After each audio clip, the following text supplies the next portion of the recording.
Everyone, welcome to this session for February 12th of the General Policy Committee of the Gainesville City Commission. I'm glad you were with us today. Glad folks are joining us from home. And Madam Clerk. Mr. Mayor, we have the adoption of the agenda. Move adoption of the agenda as printed and distributed. Second.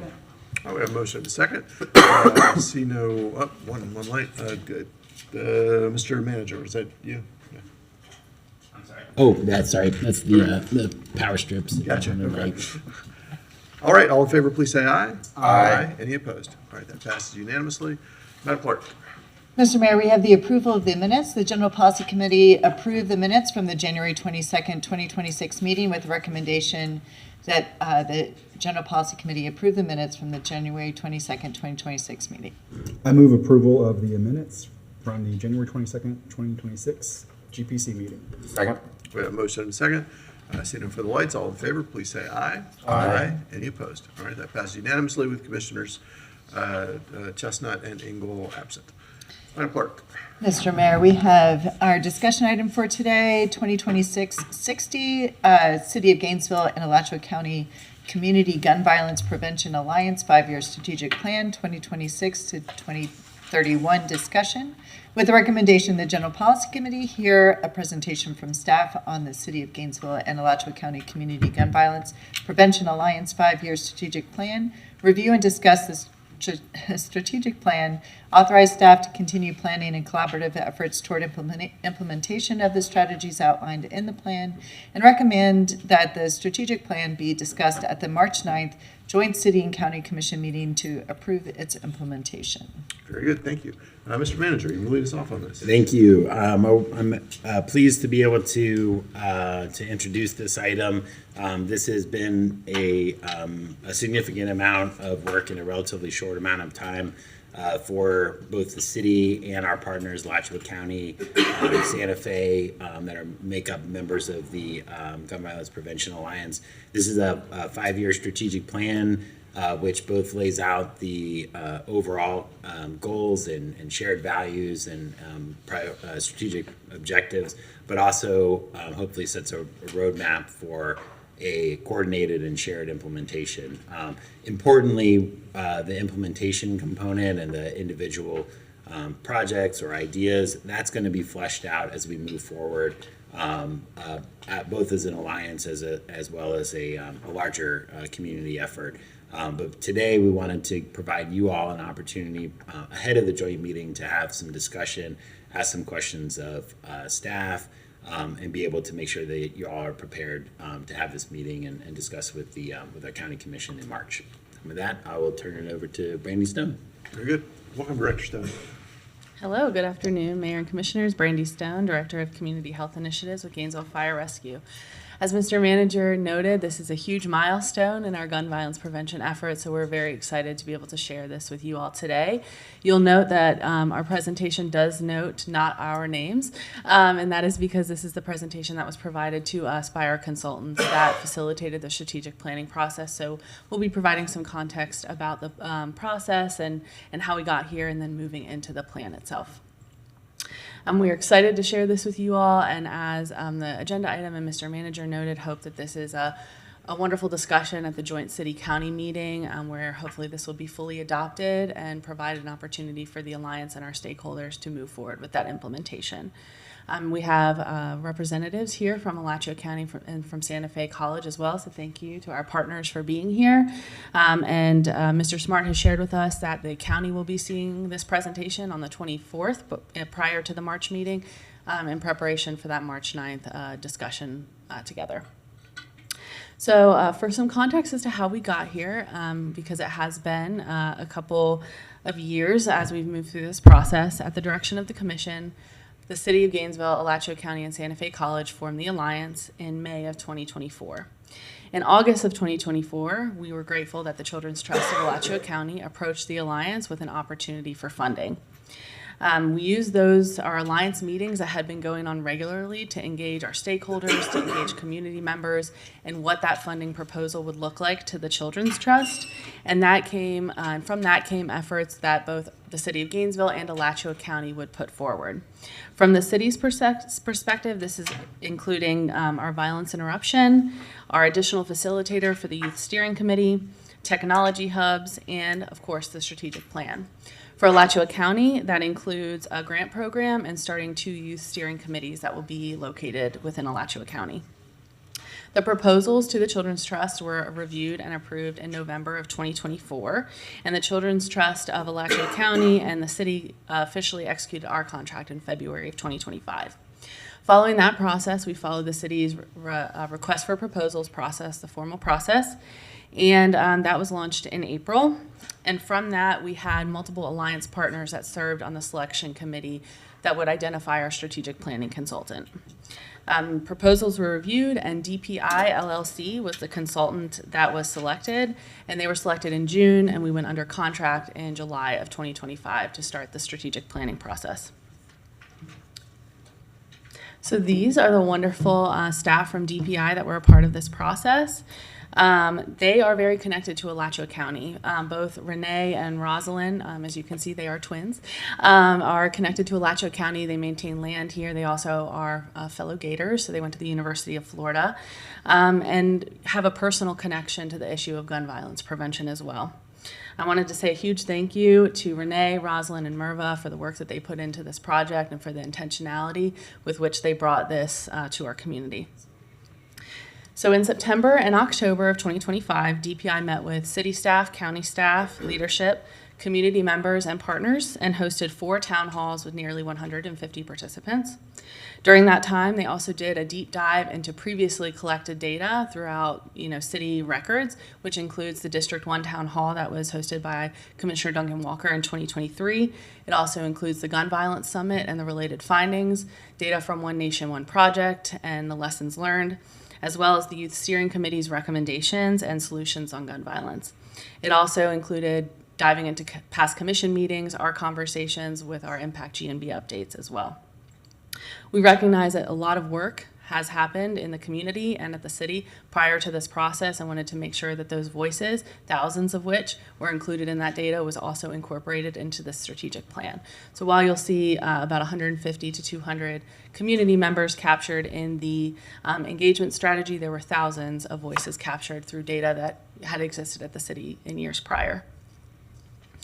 Much of the in-person engagement that was done through this process really centered around helping folks to vision what they want Gainesville and Alachua County to look like in 5 years, knowing that this is a 5-year strategic plan and casting that vision for how, what the lives of our children look like, what the lives of our city and county community members look like, and framing the conversation about how we get to that 5-year vision. So you'll note that this plan is for a 5-year period of time, bringing us to 2031.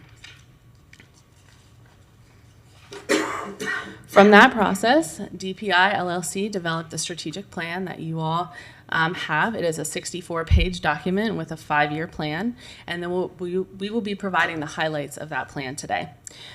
This is a roadmap, as Mr. Manager said, that indicates partners that can be involved in coordination and collaboration, key tenets to keep in mind as we move forward in this process, as well as how to measure the success of these initiatives.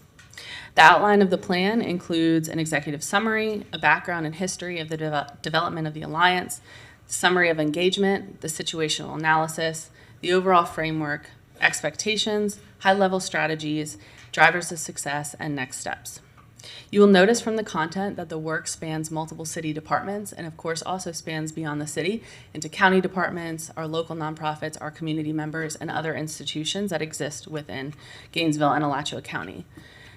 This will take a collective commitment for us to be able to move forward and bring together our alliance stakeholders to implement these objectives and see associated successes.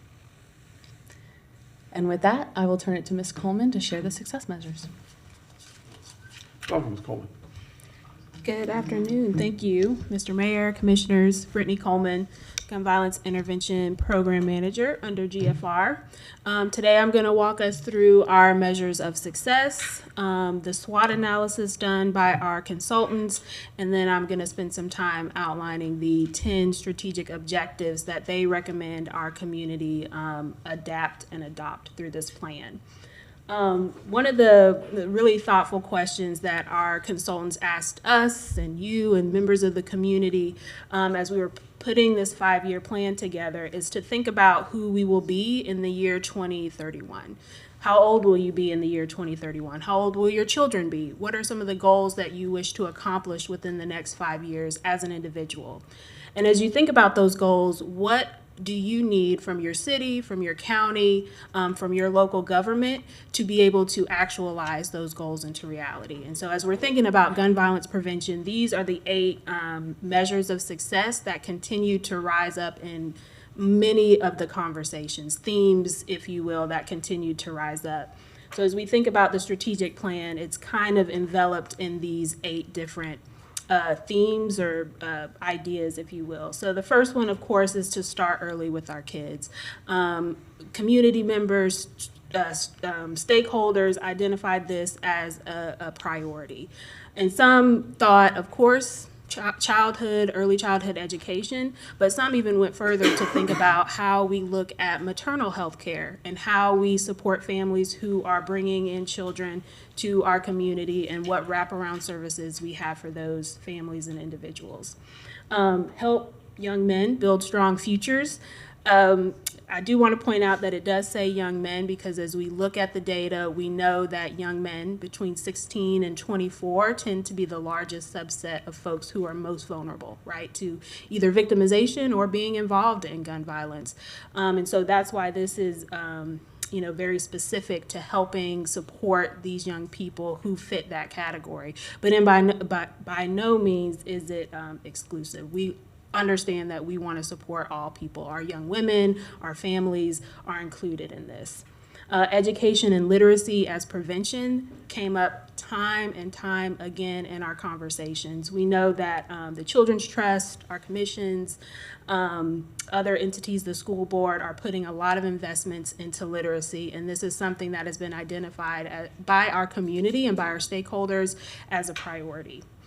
Strengthening supports for parents. Of course, we center our young people in a lot of this strategic plan, but that cannot come without thinking about how we support their parents, their caregivers, and the folks in their circle or their village, if you will, that are responsible for their care and well-being. Anger management, conflict resolution. This can also be thought about as emotional regulation, emotional well-being. Anger is oftentimes a mask for a much deeper emotion. So think about isolation, sadness, fear, confusion. And if there isn't a framework or tools around how to manage those big emotions, it can lead to conflict. And so that is not something you come upon naturally. That is a learned skill, and as such it should be incorporated into our programs, into our initiatives, into the projects that we fund as a part of the foundation of those programs and initiatives, and not just something that supplements those initiatives, if that makes sense. Data transparency and shared accountability. Time and time again, folks said, well, what is being done? What is available? Where can I get my child signed up for these things? Where can I go for these different services? We know that as a community, there are a lot of things available, but how people have access to that information is where we identified a gap. So looking at how we share information, who's accountable for that information, and the cadence with which we share it is going to be important as we move forward. 7, supporting youth coming home from detention, how we welcome young people and adults back into our community after incarceration, how we provide access to services, how we support the families and the neighborhoods that folks are coming back home to. Again, a foundation of the work moving forward. And sustainability. How do we keep this work moving forward long term, and how do we center investments across all of the work that we want to accomplish? Really quickly, the Consultants from DPI also conducted a SWOT analysis. As members of the Alliance, we also did a SWOT analysis back in 2023, 4. And so they took that as a foundation, but also did their own based on conversations with the folks in this room and our stakeholders and community. And I just want to highlight some findings or feedback that they identified in each of these areas. So when we think about strengths, of course, how we have wrapped our arms around gun violence prevention as a public health issue is a huge strength. How we share that information across city and county systems has been consistent. There has been buy-in into understanding that gun violence prevention is larger than just public safety, and that is a strength that our consultants identified. They also identified that the projects, the initiatives, the investments that are happening here in Gainesville are unique, and that they don't see this across some of the other jurisdictions that they've worked in. There's also a commitment to trauma-informed care, healing services, and how, again, we incorporate that into all of our services. Were identified as strengths. There are a couple more, of course, across these categories, but I just wanted to highlight some that stuck out. Looking at weaknesses, there were a couple that they really wanted to hone in on was an understanding of what they classified as representation gaps. So while we are building a collective of stakeholders, they did point out that there are some key stakeholders and sectors that we need to integrate into our efforts. And so looking at our business sector, looking at our school board, our university, a wider range of nonprofits, and as staff, how we are working to incorporate and integrate those sectors and entities and organizations into this work is also an area of opportunity. Data systems, looking again at how we share data and information to the community. I think from the consultants felt fragmented, and so we have data from, of course, our law enforcement, Impact GNV, we share data, GFR shares our data, but as we incorporate some of these larger structures and sectors into this work, what data will be helpful for the community to learn about what they're doing and contributing and about what we are doing as a collective. So figuring out how to incorporate a more collective data sharing system is going to be important. And then, of course, always an identified weakness is funding, fluctuating funding, reduced funding, of course, the competitiveness of grants and different things like that, always identified as something to keep your eye on. Looking at opportunities, and where there's weaknesses, there are also room for opportunities. So the opportunities are, of course, expanding partnerships, looking at how to bring those sectors into our work, creating a shared database or system so that as we collect the information from all of our partners, we have a place where people can go to get that information and that it's easily accessible. And more ways to elevate our youth voices so that they are not just a collaborator, but also co-creator in our work was identified as an area of opportunity for us. Looking at threats, again, threats around funding, reduced funding, fluctuating funding makes it, of course, hard to institutionalize change and keep long-term efforts sustainable. Burnout of staff, and as we incorporate, of course, work across departments, looking at not just how we support community, but how we support staff who are deeply embedded in this work every day and working directly with impacted folks in our community. So they wanted us to start thinking about how we incorporate care for the folks that are doing the work. Looking at how we continue to build community trust. There's always a threat of losing trust if we don't do what we say we're going to do, how we say we're going to do it, if we aren't transparent about when maybe there are setbacks or failures. And so always maintaining community trust at the forefront and how we communicate and collaborate is important. And again, there were some additional ones across the categories, but those stood out. And this is what success would look like, right? If we address the challenges of the SWOT analysis, if we look at the measures of success when this is all said and done, right? Which, you know, it's an iterative process, of course, but as we work towards these goals, these are some of the outcomes that they would hope to see, right? A shared accountability and data transparency system, again, something like a dashboard.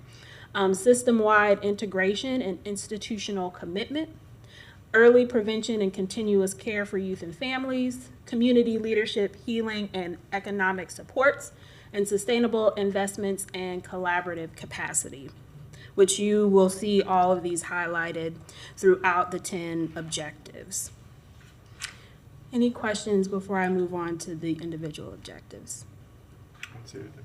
All right, so before I get into the objectives, I do want to say, and Director Stone mentioned this as well, that a lot of the efforts that you are going to hear are centered on what the city is doing, what the county is doing, because we're here presenting to you, but we recognize and understand that there have been organizations and advocates and nonprofits and agencies that have been deeply embedded in this work for a very long time. And so the gains that we have seen as a community are because of the collective efforts of everyone involved.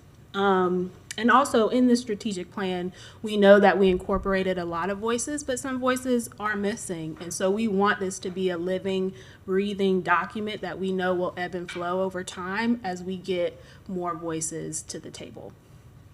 So thinking about objective number 1, of course, it always starts with getting the numbers down and continuing to deepen and sustain reduction in firearm-related injuries. Looking at strategies like predictive prevention and data and how data can help us in that area.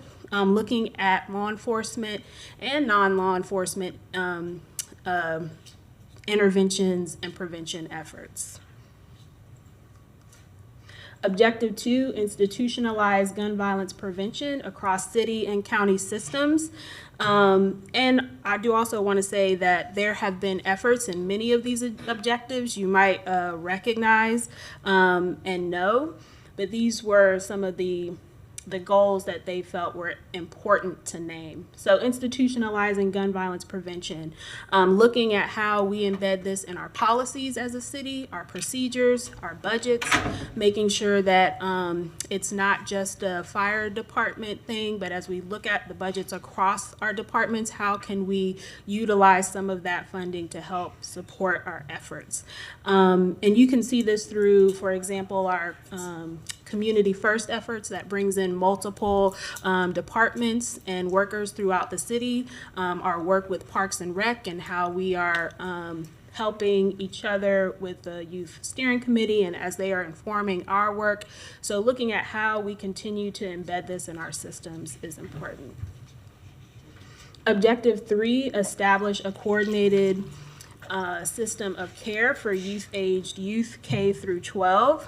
We do know that there is an established continuum of care in our school system, but they really wanted to look at this as a way to expand that current system to incorporate all children across all zip codes and how we wrap around supports for every child. Again, thinking about maternal health all the way to graduation and vocational training and workforce development.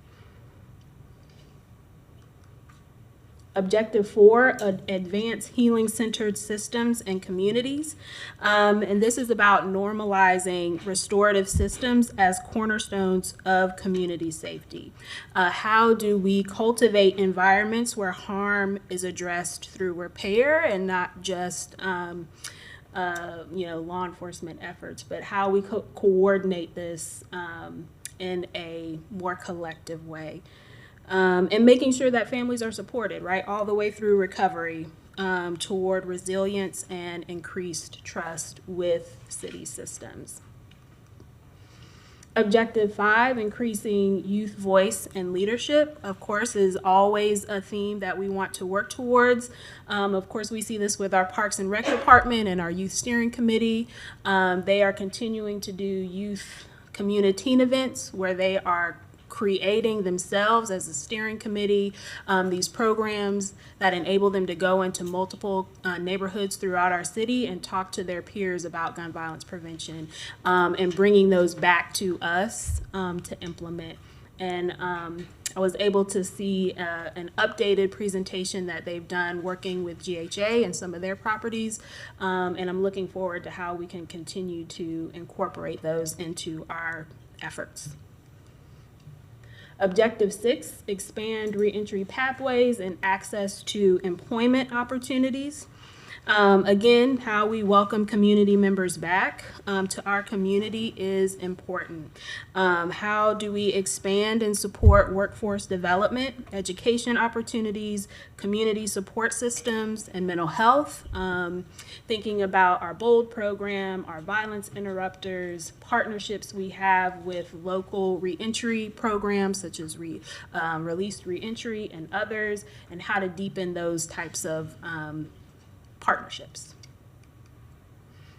Objective 7, advance economic and geographic equity and resource distribution. This is about looking at the conditions and the environments in which folks live. And so this objective is about looking at some of the broader systemic issues like housing, access to health care, child care, equitable resource distribution in neighborhoods. I know we're working on our comprehensive plan, and so how do we invite folks into those processes? Thinking again about community first under government affairs and how we support work being done in neighborhoods that tend to have less access to city government and things like that. Objective 8, strengthening family stability and economic mobility supports. Understanding that strong families are the foundation of safe and thriving communities. And this embraces the need to create stable, nurturing environments that families can create for their young people. 9, enhance cross-sector collaboration and data transparency. Again, you might notice this as a theme throughout this strategic plan recommendation.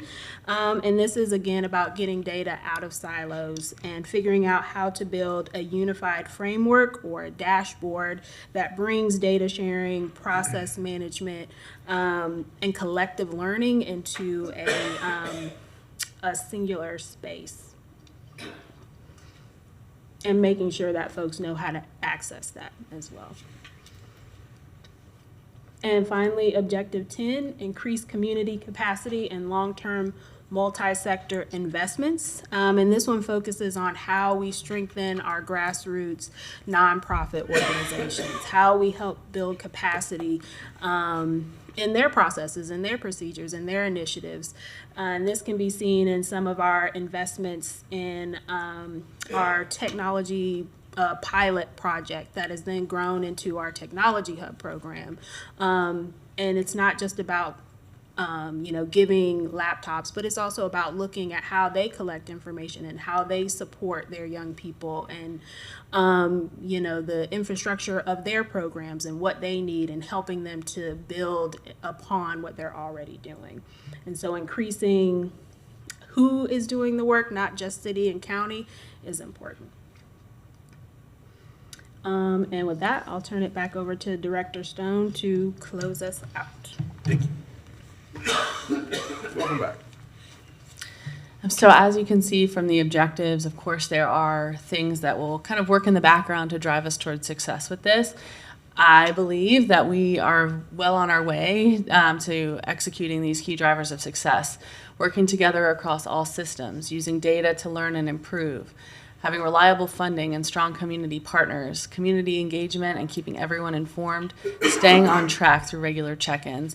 The Alliance meets monthly, and so we are at a regular cadence to share information out with our community stakeholders, our community partners. We're working on the implementation of our website, where much of the information about past meetings, current efforts, events, etc., will be available to keep everybody informed and to to have a central hub where folks can go for that information. We are also working on data collection, not just from Impact GNV, but from our Children's Trust funded efforts as well, and also working to build that stakeholder group within the Alliance so that we have multi-sector involvement and engagement in these processes.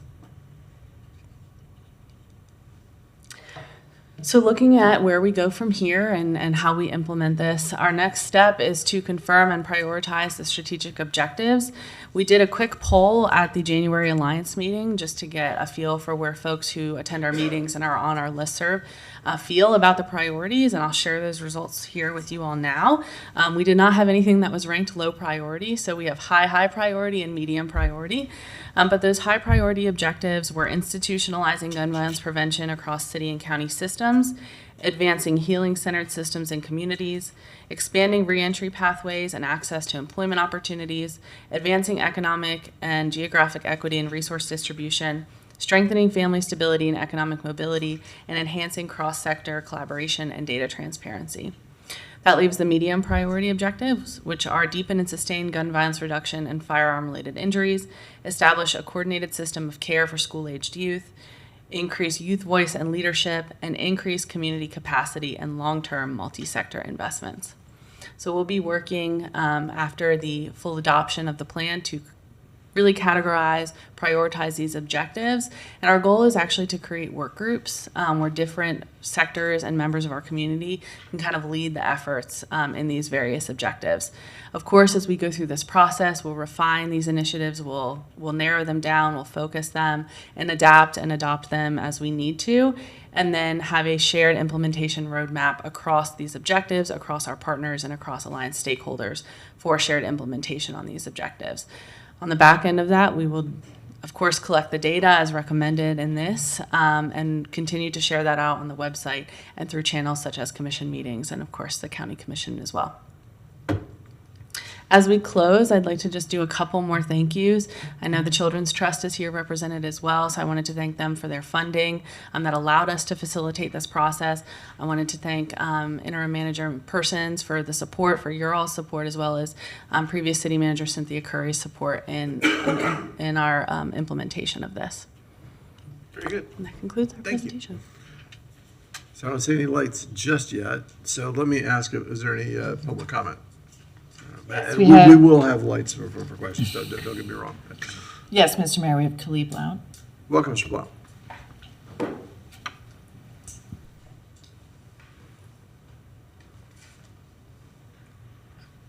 Hello. Some of you will have this comment already memorized. I've said it so many times.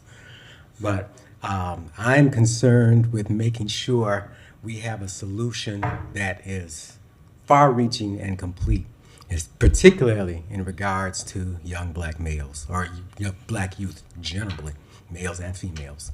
Of all the waves of immigrants that made up this country, the Germans in colonial times, and further forward, the Italians, the Irish, the Polish, all these groups came in waves and took their turn on the bottom of the economic pile until they managed to bid up into the economy and in some cases into honorary whiteness. Only one group has been relegated to the bottom permanently or long term, and that is the only group that came here stripped of the internal unity that enabled these other groups to climb. Only African captives were violently and coercively deprived of their every sense of self, of history, of self-determination, food, clothing, names, everything stripped away. If you look in the DSM, the Diagnostic Book for Psychiatry, and look under amnestic disorder, you will see things like lack of impulse control, hedonism, self-destructive behaviors, etc. Things you see manifesting amongst our kids who are taking shots at each other. It's that sense of self that allows them to abuse those who look like themselves. It's really a form of self-abuse at the same time.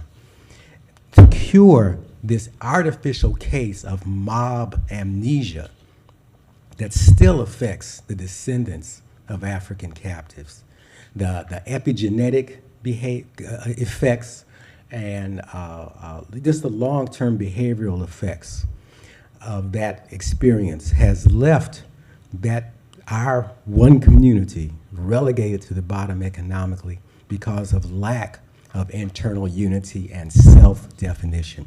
So I'm glad to hear them talk about stressing literacy. But if you're stressing literacy, you don't have to just go with C, Dick, and Jane, and Spot. You can go with Africa, mother of civilization. You can do things that restore that self-image, that history, and enable people to rise above. I've seen this done many times in programs I've worked on where we taught youth at Black history. Their self-esteem went up, their grades went up. I see those folks today and they still repeat back to me the things they learned and how happy they were to, for instance, sing the African National Congress anthem for Winnie Mandela when she came. These are things that have become highlights of their life, and I urge you to include that in the efforts. Thank you, Mr. Blount. That was our last speaker, Mr. Mayor. Okay, thank you. So, try to kick things off. I'm very interested in how we can use data to make good decisions. But we talk about that, but I don't really know what data we have. The data comes to us, gun violence data comes to us, the end result of it, shots fired, people shot, people killed, about a half a month after the previous month. And I don't know how I try to communicate that out to the community some myself, but I don't know how we best use that across the system, not just through Impact GNV, not just through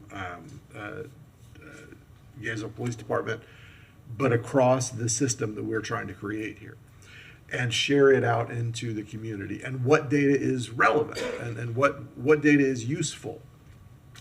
I know that there are other communities that are more data obsessed than we are, and just share it out to everybody. I don't think that's a bad thing. I think sharing the data out as quickly as possible to the community, whether it's good or bad, is positive. If we allow everybody's reality to be shaped by whatever story the news media tells, and this is not a dig at the news media at all, but we're always going to be feeling like we've done the wrong thing. Because good news isn't news. You know, if things are working well, if people are happy, if people aren't shooting guns, that is not news by kind of definition. If somebody gets shot, that's a news story. So they're doing what they're supposed to do, but if we're letting them lead the conversation on what is happening with gun violence, that doesn't help our community or components of our community see the story and understand what is really happening. Now, if you hear shots fired in your neighborhood, you know what the story is. But I'm trying to get my head around how do we help the community, all of us, quickly see data as it becomes available and process that data, and what good is the data to fill in the gaps in the story. I don't have an answer to all that, but that is a place that I would like to see us go as we continue to refine what we're working on here.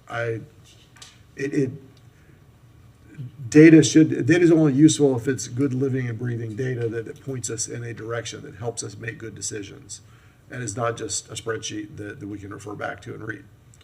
Just something to start with. We've got a few lights here that we'll move forward on. Commissioner Willits. Thank you, Mr. Mayor. So I think one of my questions got answered. The first one was: are these objectives? Are some of these kind of standard to the work that these consultants do? But I'm gathering that it really was kind of listening in on everything, both what we said we thought we needed, but then also through the community, all of the meetings. Or I'm just trying to understand, like, is this a very, site specific just to us, or are these kind of things focuses in other communities? Yeah, thank you for that question. I think it might be a little bit of both. I think some of the things that they recommend are things that they would recommend across the work that they do. And some were very specific from the lessons that they learned here in Gainesville, like literacy. It came up in just about every conversation. And so you might not think about that as a direct prevention strategy. And that was something that came out of not just talking with folks like the Children's Trust and our parents and our stakeholders, but it's something that they heard regardless of where they were, whether it was leadership or just people in the community. So that's something very specific to here. Okay, and then, so that kind of leads me to the next question is like, and I know the consultants are looking at this kind of this big picture, the big strategy, but do they have, and I know you and others have access to kind of some, real studies about like effective interventions or strategies or, programs, like do they kind of bring some of that to us, or is that kind of a next step? So, because some of these are broad objectives, but then some of the specific tactics, I guess. Yeah, again, a little bit of both. They did recommend in our discussions, we met with them monthly. And so they were suggesting like, hey, this is some things that we've seen from our work in Miami-Dade. So a lot of it were things we were already doing, like looking at street outreach or, violence interruption, whatever you'd like to call it, looking at different case management and non-police interventions and what that looks like. So they did give some specific ideas toward how we can handle these objectives. Okay. And then, so I was thinking about Objective 6 with reentry, and does any of this kind of potential programming, how does it work with minors? Do we lose some of the data and information because of some protection of minors, whether offenders or victims, and then how do we design programs like that? And specifically, like, is it less workforce development with, like, say, a 16-year-old? Because we really need these kids to, it's school, right? It is, school. But then again, they can also jump in and work as well, like if that's something that really, holds their life together. So just kind of wondered a little bit the strategy on reentry between, and maybe not even reentry because they've been in a correctional facility, just they're in the correction system. Right. Particularly for youth, right? Because they're not necessarily going into a facility, but they're in the system and they're in our community and how that works. I had some questions about how that, do we need to separate those out into what we do with kind of minors? I know K-12 is part of the effort, but I don't know, that's stuck out in my head. Yeah, no, that's a really great question. I think as we look to kind of hone in on the specific strategies, we probably will kind of isolate each of those. I think when a young person is involved in the criminal justice system or DJJ, or even teen court, right? We want our folks through the city and, through the county as well involved in those systems. So you're right, there are some restrictions in terms of, sharing people's information, especially when they're young people. But one of the things that we're continuing to work towards within our team is building those relationships, developing information sharing, MOUs, and contracts among some of our organizations so that we have access to young folks who are coming back into our community. We know how to reach out to them, build relationships with them and their families. Some of the needs are the same, right? Some of them want to get to work. Some of them want to get their GED. Some of them want to do some things that are a little bit different. So I think when you're talking about individual case plans, it might look different depending on who you're working with, and some of them might overlap. But there are strategies that I think could be specific for young people versus adults. Many of the young people involved in our system are in schools. And so how do we have access to them while they're in our community, in school, or on some kind of community support? Okay. And so my last thing is just, geographic equity. I'm really excited about that because part of that is some of the real data, real GIS data, not just what our gut tells us about either where people live or where they are at or where the actual gun violence happens. So I'm really excited about that kind of rose through. And my kind of what I was thinking about the data, Mr. Mayor, is a little more, some points in the conversation, and people in the community will say like, hey, we know who are previous offenders or they have these offenses. Why are we not getting to them before they then go have the worst offense? If they're people who merely had a gun they weren't supposed to have, but then after some sort of correctional, system, justice system, suddenly they are actually using that gun, a different gun.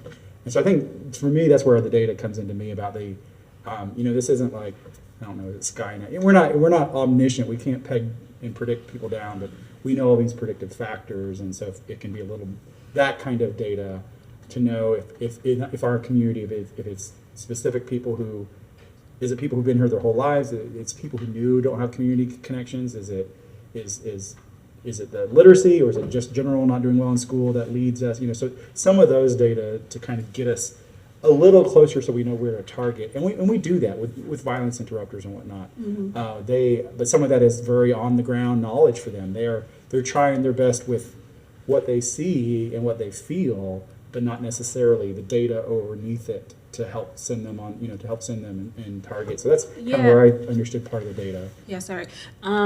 So yeah, I do want to say about the data too, that it is a little bit more expansive. I know the data we hear most often is from our law enforcement, the numbers, injuries, shots fired, homicides, things like that. I think the information that people are also interested in is like the information about what programs are available for their children. If we have a partnership with the Children's Trust, for example, and they put this huge investment into literacy, can we get information about what agencies have access to that funding, or how many young people are in those programs, or how many spots are available for us? Looking at economic data around folks who are looking for jobs, and folks who are able to access employment.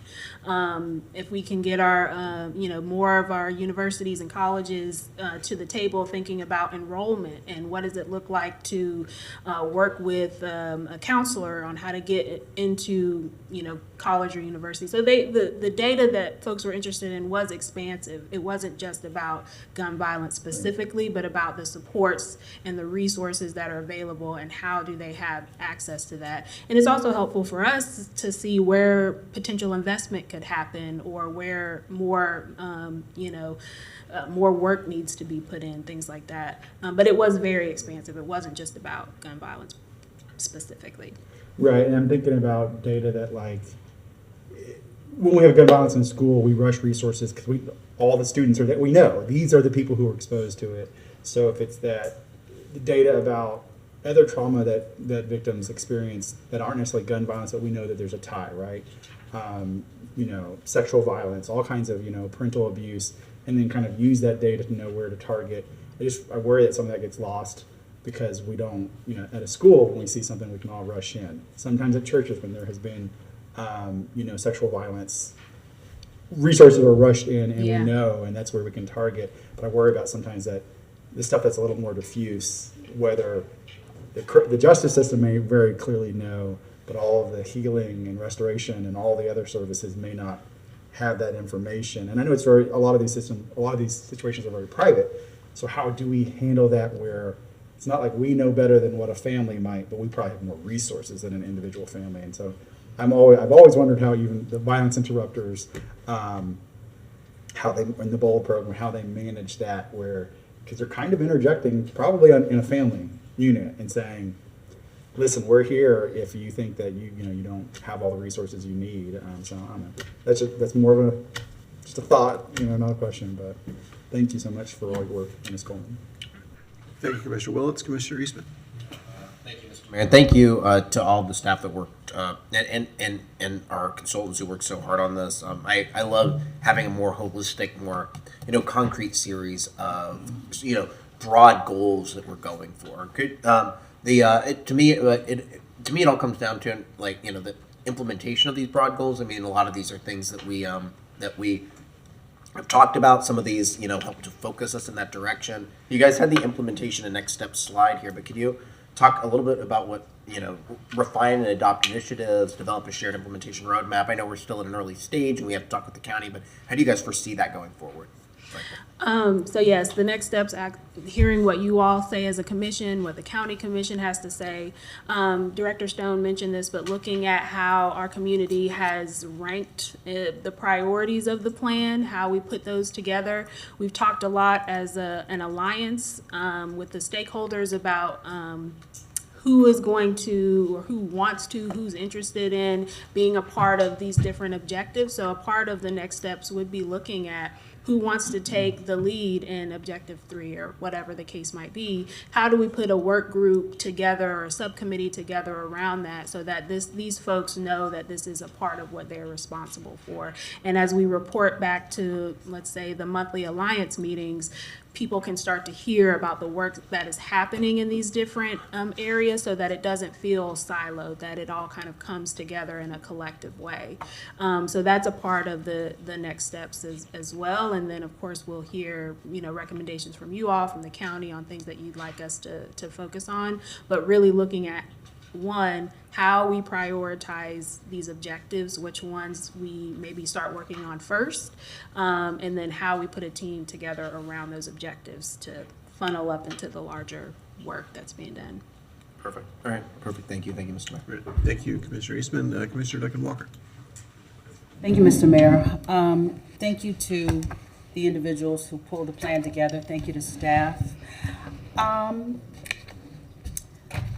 I have a few things. I really was hoping to see a little bit more in terms of the implementation piece. I do understand where we are in the process, but I think it would be helpful for everyone, this commission, the county commission, and even the general public, to have at least a bit of an idea as to what you all would suggest. You are the alliance. And I think for me today, that really was what I was hoping to see in your slides. A little bit of idea of what you all have been discussing, I think is a reasonable expectation. I want to speak to page 12 here just briefly. It's something that I did nitpick a bit, but because it is, it's a matter of just accuracy. So down at the bottom, it says strategic position overview, the SWOT findings. The Alliance has successfully positioned gun violence prevention as a public health priority. The Gainesville City Commission did that. And I think it's very important for us to make sure that we keep that clear. It's possible that the individuals who wrote it, maybe they weren't very clear, but I want to make sure that with this being a document that is going to move forward, that that's accurate. Impact GNV, I think, presents a great opportunity. And when I made this initial motion for the city and the county to come forward and do this work, I was very clear about the need for it to be sustainable. And the idea that it would have a place to live was something that I was very concerned about. And so I'm grateful that we eventually got to the place where Impact GNV was created. How is the Alliance envisioning the growth of Impact GNV? What does the future of Impact GNV look like? I think for me, that's something that I would expect to see in the strategic plan. It's very important. And I think it speaks directly to our ability to see this work be lived out well beyond the 5-year mark. We know we're in this for the long haul. And when you consider the volatility of city budgets, changing city commissions, a place that is dedicated to doing this work, that's why I moved it forward. So I'm very curious, have you all considered that? Has that been a point of conversation yet? Yes, ma'am. In the Alliance, we do give monthly updates, but I think those conversations have also happened more internally as to where we want to see Impact GNV go. I do apologize. We have different things that we've been working on underneath each objective. I, for time's sake, did not go through each of them. But a part of what we want to see with Impact GNV is our current positions. A lot of them are part-time, right? So we want to see those grow into full-time positions. We're looking at federal funding to help sustain that growth. We are thinking about philanthropic opportunities to sustain that growth. We're looking at how we and one of the questions was about reentry specifically for youth. We're looking really heavily about how we continue to incorporate that into our services. So building relationships and MOUs with DJJ so that we can have access to the young people who are coming back into our communities and being a part of those systems that are trying to provide wraparound services. So being more embedded into those processes is also a goal of ours, which I think will be pretty well positioned in the next couple weeks or months. Also looking at support services for families and how we incorporate that into our program. So one of the things that the Youth Steering Committee wanted to see is how we look at the health and well-being of families. And so as an example, we've started our weekly STEM project at the Clarence R. Kelly Center. And the initial draw was how to get young people and kids from the community into that center. That has been successful. We've also seen it successful in drawing parents and caregivers into the space. And so now that we know folks are interested, we're looking at building that program out to include opportunities for the parents while they are there as kind of a, captive audience. They love to participate in the activities, but if we also have something that is specific to them in that space, we would like to be able to do that. So that's also something that we've been developing through our BOLD program and integrating those two services. Thinking long-term community outreach is also really important, and so adding a role that is specific to outreach in communities is also a goal that we want to work towards, again with looking at grants and additional funding opportunities. But we really need and want our staff to be full-time. We want them to have access to benefits, and we want to grow additional roles that can help us be more present and visible in the community as we build really sustainable referral opportunities between us and other organizations, just as an example of some of the things that we've discussed. Thank you for mentioning that, Ms. Coleman. I was thinking about the staff in Impact GNV as well, and how important representation is. And so I hope that as that staff grows, I'd like to see it grow as well, obviously, and I hope that as we're able to grow that staff, that we're doing that in a very conscious and very intentional way, and that members of the leadership team will expand to include African American men and individuals who represent the most impacted communities. That's incredibly, incredibly important. When I had the opportunity to work in Liberty City, and you all always hear me reference this, I hope you're not tired of hearing these references just yet, but the truth is I had some of the most soul-opening and mind-expanding experiences while I was there. And that was when I actually had the chance to see firsthand how important and how powerful it is to see yourself being represented to children.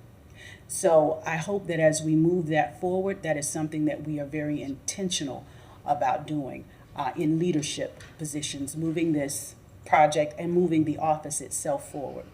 Yes, ma'am. I want to talk just a moment about the alliance itself and just ask a really quick question. Is there a reason that the state attorney's office is not a part of the alliance? No, ma'am. I do believe they're on our listserv, but as we look to further integrate, I think we can make an additional ask. To expand the partnership to include them. I think that's very important. When you look at other plans throughout the country, state attorney's offices are involved in the work, and they've usually been included on the front end. I think that's very, very helpful. When I look at the sensitive nature of some of the work that comes out of gun violence prevention, them being a part of it is really, really critical. Okay? So to the extent that they're willing to come on board. Okay, does he have a cup?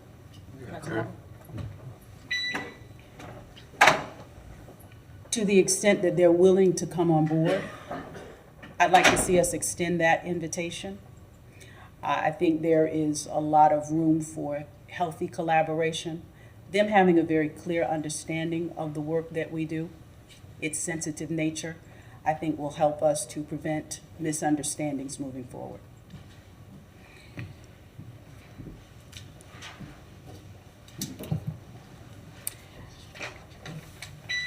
If you would, Ms. Coleman, provide that list that you have there to all of us. I think all of us are interested in seeing it. I know I am. Mr. Mayor, you mentioned access to the data.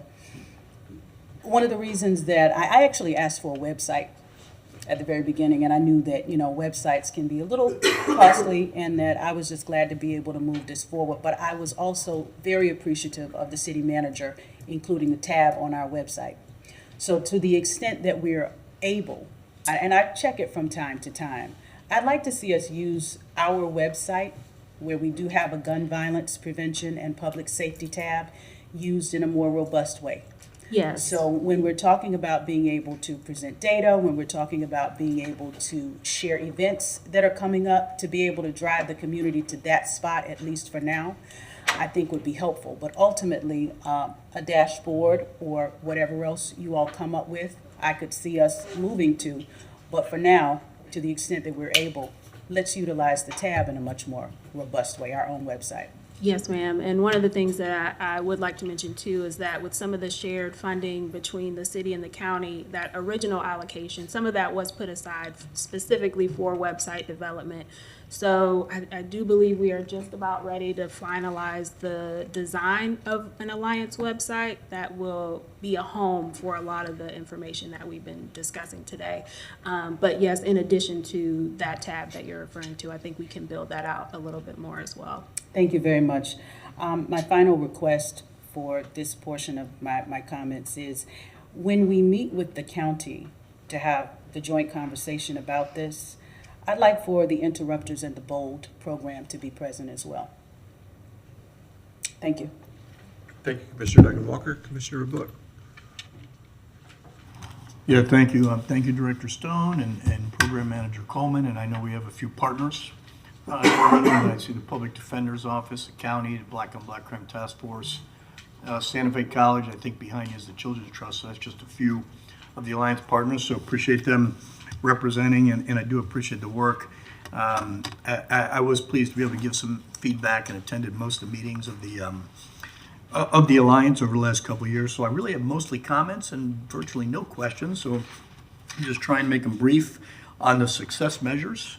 Mr. Bond actually picked up on this success measure number 2, which deals with young men building strong futures. Commissioner Duncan Walker alluded to that too. And we do have several programs that we're going to want to tie into the Alliance, some of which are already tied in. And I'm thinking Boys and Girls Club. I'm thinking Manhood Development Corporation, Mirror Image, Baxter Place, Scouting, those. So any of those that target young populations and stuff, if they're not already tied in, they need to tie in, because they know strategies and tactics which will help us with our initiatives, right? Which is the concrete pillars of what we're trying to figure out, because they're kind of already seeing what the advantages and disadvantages, what strategies work and what don't, and they can inform. So I think that's a youth component that I think you were also talking about, Commissioner Willits. Mayor, you're always talking about shared accountability, and the city can't do all things for all people, and that's absolutely true. That's what the Alliance is about. And what I think about is when there's systemic issues, whether it's affordable housing or homelessness or literacy, we have a significant part of taking accountability for our piece. We do. And if we take the lead, okay, we take the lead. But if we don't have all these other big partners who do a lot of work, then we're going to be flailing in what we do. So I like that shared accountability. That's absolutely critical, even if the city remains as the lead through the duration of the 5-year plan. Kind of looking at your objectives, just a couple of comments we have some of these key partners that are tied in. The school board for Objective 3, that coordinated system of care. Children's Trust, Gainesville Fire Rescue, and Meridian, for example, on Objective 4, advanced healing centered systems. And I'm skipping the city components that we already have in there because we know what those are. Objective 5, the youth voice and leadership, already talked about, and I think Commissioner Duncan Walker also was talking about that. Reentry pathways. That's the college. That's education. That's Santa Fe College. That's the. I know I had the name wrong, but Nehemiah Project? Nehemiah Project. So there's some partners that should be tied in here for that Objective 6, and they should be able to tell us what initiatives, specific initiatives, inform the plan. This Objective 7 deals with the economic and geographic equity, and that's a very interesting one. That's precisely what led to SWAG. The SWAG component came out of resource data. It was very unique. It was stuff like pregnancy data, literacy, birth rates. Dr. Hart led it. And some of the data they used to help inform equity and resource distribution was stuff that I would have never thought of. So we want to tie into what they did back then. If we're, I think they're probably involved with the Alliance, but they can help with resource distribution based on really unique facets of data, which has been talked about.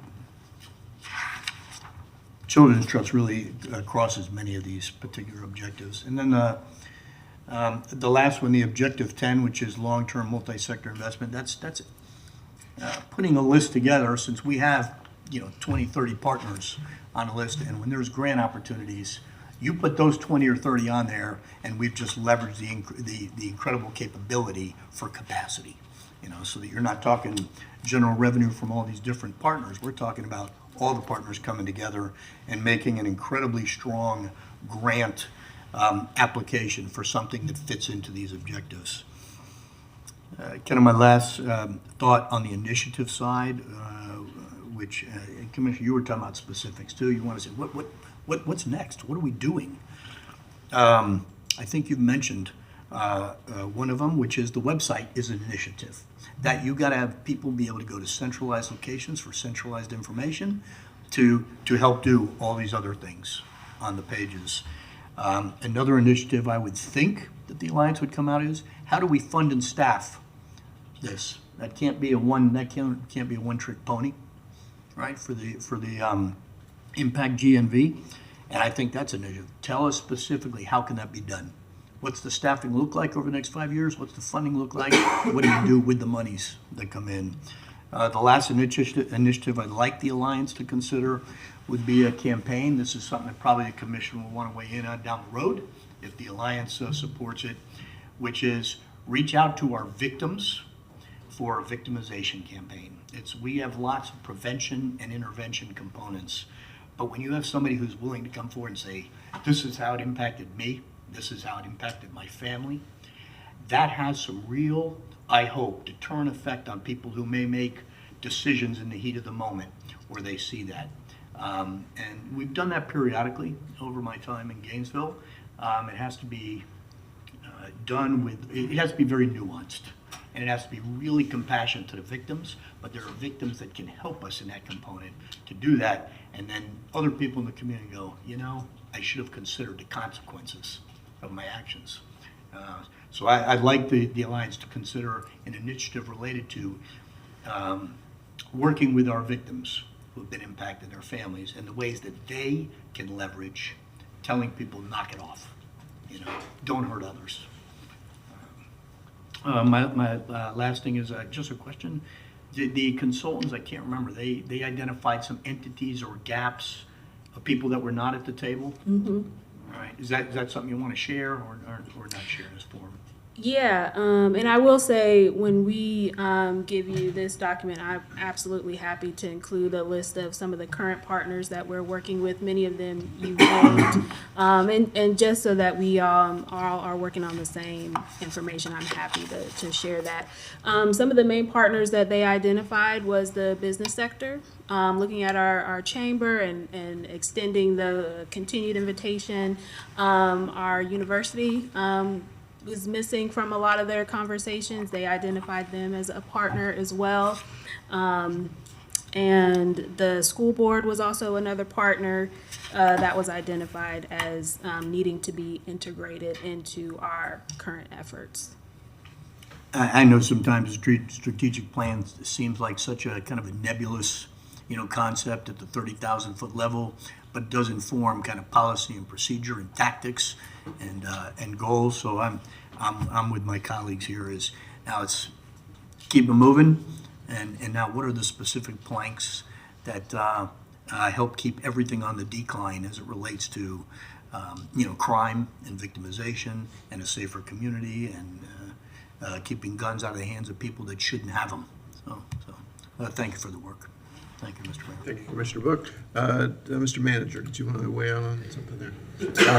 Thank you, Mr. Mayor. Two things I wanted to mention. I think that were points that were raised by Commissioner Duncan Walker and Commissioner Book. I think that are excellent points and worth, I think, putting up maybe a finer point on. From the implementation strategies, the plan does include a whole host of potential implementation strategies. Some of which I know we're already doing, some of which we kind of have in the hopper. Importantly, some of those implementation strategies are not going to lie with the city. They're going to be partners, even partners that may not be at the table today, that we need to bring in. And so I think from staff's perspective, we wanted to have this discussion. Not necessarily come to you all with like, these are the things we as the city are going to do, because the document doesn't necessarily lay out responsibility, just ideas to implement various objectives in that. So I think that's going to be an ongoing discussion, obviously, with the commission for any of those implementation strategies that are going to ultimately fall with the city with responsibility. So I want to make that point. The other point I think that was raised about funding, which is a great point. As you all know, Impact GNV is the city's initiative around gun violence prevention, and I can tell you it's a hodgepodge in the nicest sense of the word, of a variety of different funding sources. Some obviously comes from general fund, like the BOLD. Some comes from CTAC regarding the violence interrupters. A significant portion comes from ARPA. And so that's going to be maybe unlike some of our other ARPA projects that are time limited, that are projects that we're spending down. This is a programmatic element that we've been funding through ARPA. And so that's going to be a discussion that you're all going to have during the budget season about, do we want to continue this? And I think the general, from my perspective, my recommendation is going to be yes, but we need to figure out how we're going to continue to fund that going forward, that portion of the ARPA funds. And that's going to be a larger budget discussion with you all. So I do want to, we are thinking about that in terms of the budget as it relates to Impact GNV. And it's going to be something that's going to be certainly at the forefront of your budget discussions this year. So thanks. Thank you, Mr. Manager. Let me weigh in a little bit and then we'll go back around. A couple of things that have been touched on, go back to a consistent theme. I had a conversation yesterday with the state attorney, and not about this specifically, but about gun violence in general.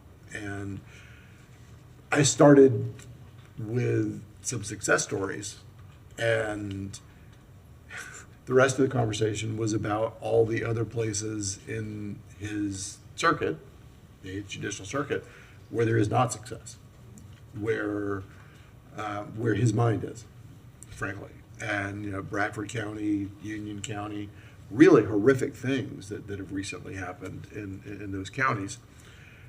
And it kind of drives home the idea that every partner in this, and I agree, the state attorney's office really needs to be a listed partner in this. They need to be hopefully putting resources. But when I say resources, I don't just mean money. I mean head at the table, thinking, plugged in. But everybody's got a different map. The county's got a map that they're responsible for, which is the same as the school district's map. But our map is different than theirs. It's certainly different than the 8th Judicial Circuit, which is this great big spread out area. Santa Fe College has a different map than the others. And the preponderance of people live in the city limits of Gainesville. I mean, that is the greatest collection of people within all those maps.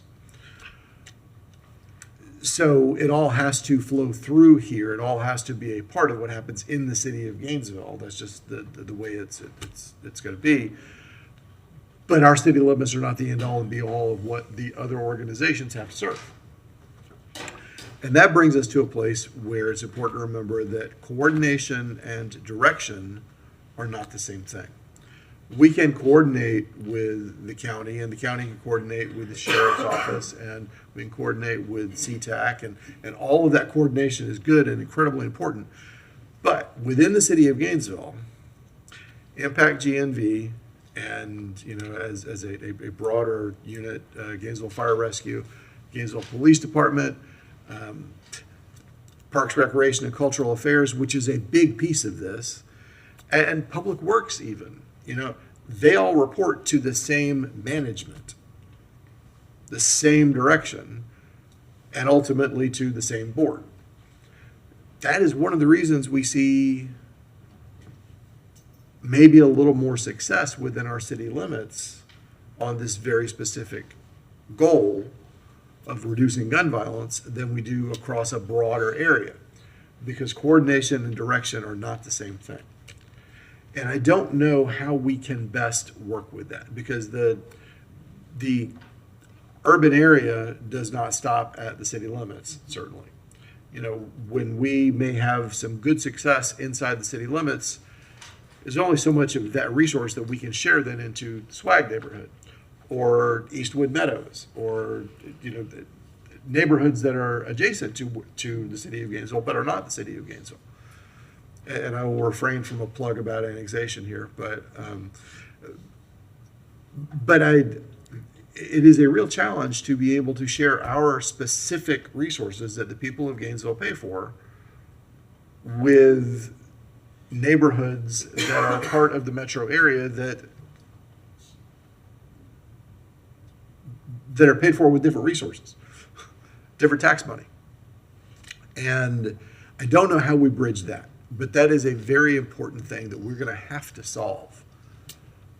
Did you have thoughts here? You look like you're ready to share something, so please do. I always have thoughts. Yes. So I think, yes, the alliance, that is a great place, right, to bring some of these partners in. I think a part of our role, my role, Director Stone's role, is to also help kind of bridge some of these gaps as well. And so just as an example, thinking about the Swag area, we know we can't spend all of our time there because our staff is limited, their capacity is limited.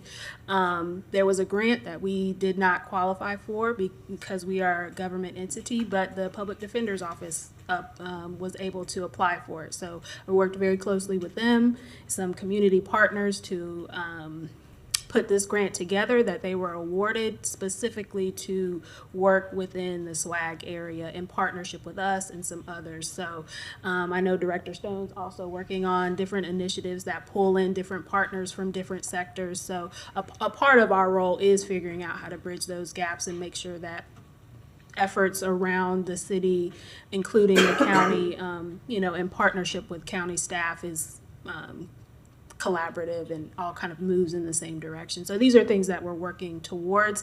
The Alliance is a great place for that, but again, a part of our role too is helping to bridge some of those gaps and connect some of those dots as well. Thank you for that. And I hope that nobody hears this as any sort of dig at the other agencies that we're working with on this. It is not. We are, in this case, blessed to have access to lots of different departments that fit the needs, all under one umbrella.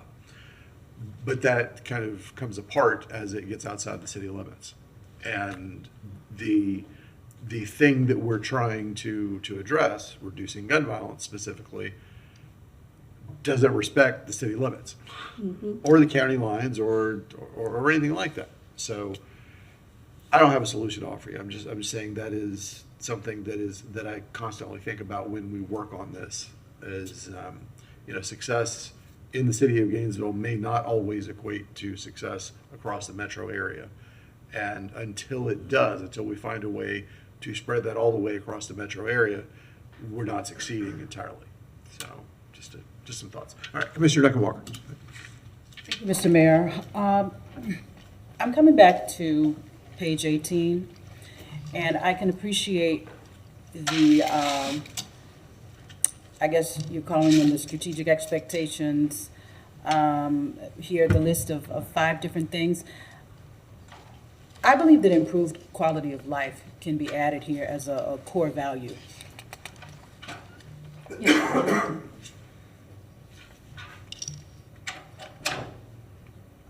Okay? Absolutely. I'm really, really glad to see the choice to lean in on literacy. That's something too that this commission has heard me speak to. And last night we had a great meeting at the Eastside Recreation Center for the comp plan, but it was at the same time that the school board meeting was going on. And I felt so bad about that because there were a lot of heavy meetings that have been going on this week. But in the face of the school board getting ready to make some monumental changes that are literally going to determine the trajectory of the lives of many kids in my district, but in this city, but in East Gainesville,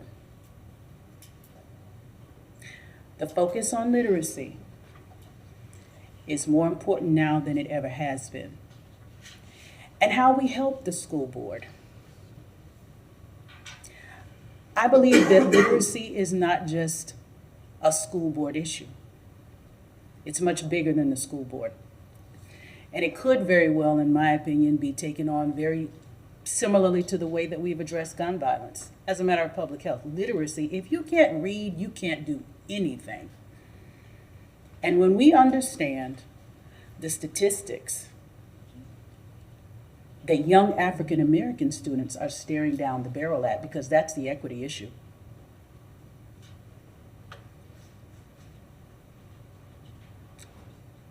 We're looking at potential catastrophe amongst a certain group of students because of a lack of access.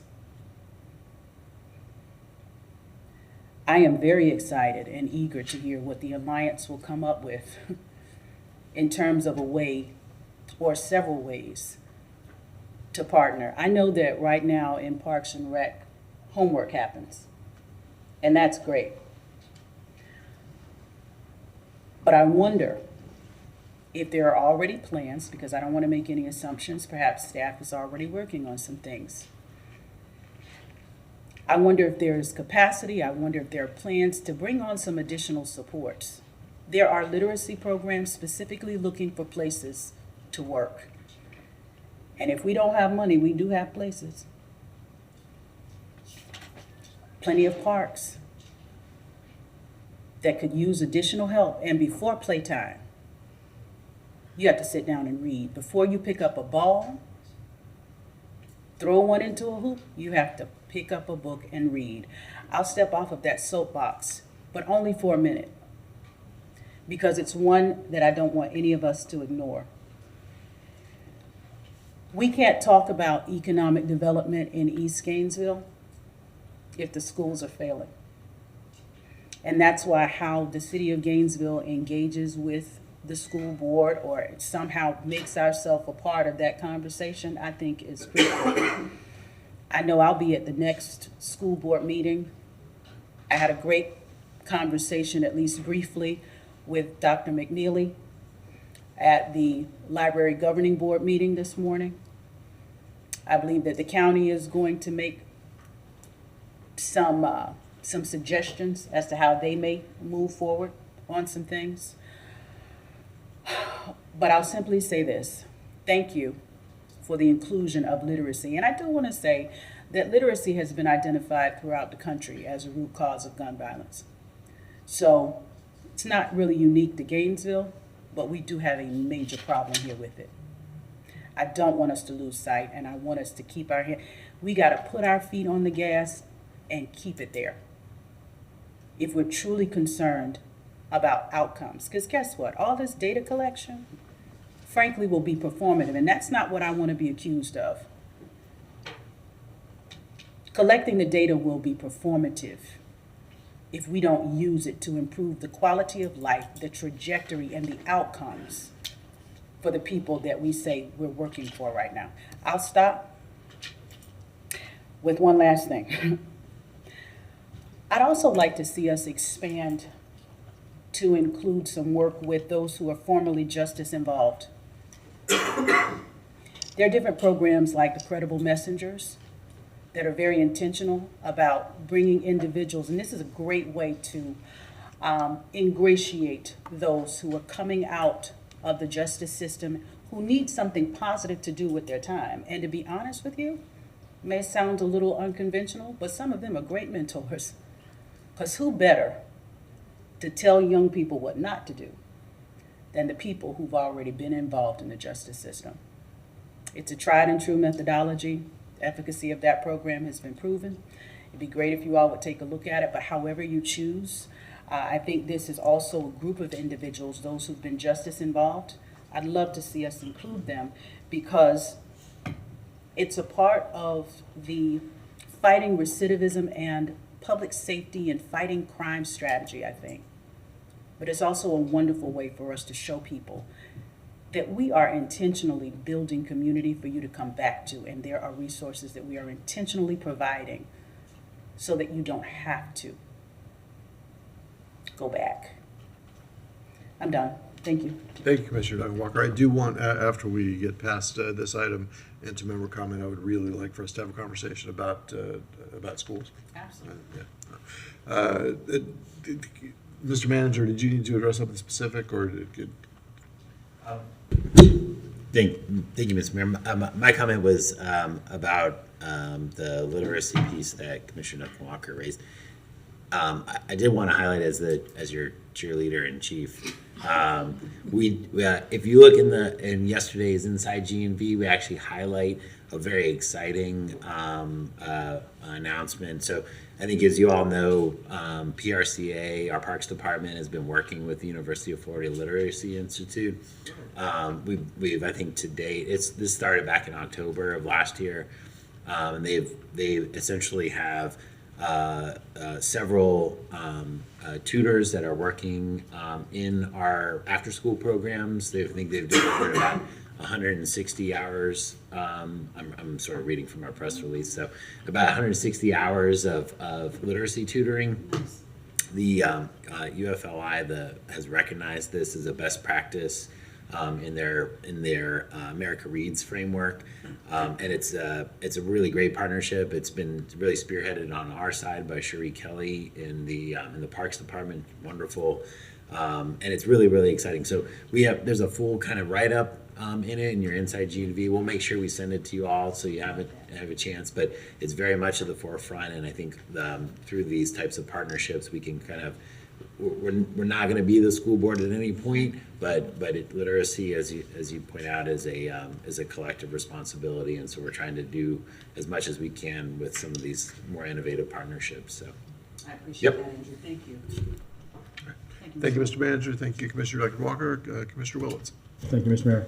And so during member comment, I was going to talk a little bit about the school board meeting that I went to, and I had some notes to tell you what I said and then kind of what I was picking up from. So I'm glad we'll have that conversation during member comment. So I had and this is not a question, but it definitely is a comment. I've thought a lot of it the last couple of years that, perception, not just perception of like, us hoity-toity people or the people who make big decisions, big money, business, and real estate decisions, but the perception of our youth about what it means to live in Gainesville. And people, I have colleagues who say things like, oh, I never live in Gainesville, it's too dangerous. And I think part of that perception is because every time the news says, oh, someone was shot in Gainesville, you find out it's not in Gainesville. It's just in an area of the county that doesn't have its own geographic monitor. No one says someone was shot in Jonesville. Nope. Someone was shot in Tioga. Nope. They say shot in Gainesville. Out Southwest Archer, no, the media never says that, suburban Alachua County has a gun violence problem. So maybe this is to the media. I know it is hard and they got a shorthand, but every time you say that all these things happen in Gainesville, a young person just says, oh, look, Gainesville, it's dangerous. A family says Gainesville's dangerous. A young person says, oh, this is my future. This is the inevitable. It is dangerous. And so I wish we had a little more clarity on that in the media so that we understand that gun violence is not just a Gainesville. Some of it is very close, just outside the city limits. And Commissioner Book, I'm so glad you mentioned SWAG because I have been thinking a lot about, so that kind of data, that was this thing where like all the data came in and partially UF was involved in some of that data, as I remember. And they said, oh, this is a place where we can kind of fix things because there's this concentration. But this is one of the things I've been worrying about, and I've been harping on it a little bit. And this is less this plan, but it's the comp plan, and it's what we do as a commission. Is that in Southwest Gainesville, south of Archer, we have and some of it north of Archer, we have similar concentrations of kind of middle density multifamily housing that is old and going through transition. That's what SWAG was. It was just slightly earlier. Students left there or other people, and there was this transition to this is more entry level for young families, single families, and those with low economic and low socioeconomic, status. And we're seeing a potential of that also in Southwest Gainesville. And I've told you, there's no school in Southwest Gainesville, inside the city limits. In the middle of the biggest block of that stuff, there is nothing but residential. There's nothing else. There's no resources in it. We don't have a fire station. We don't have a community room. I think in my entire district, I think there's 2 churches that I've identified.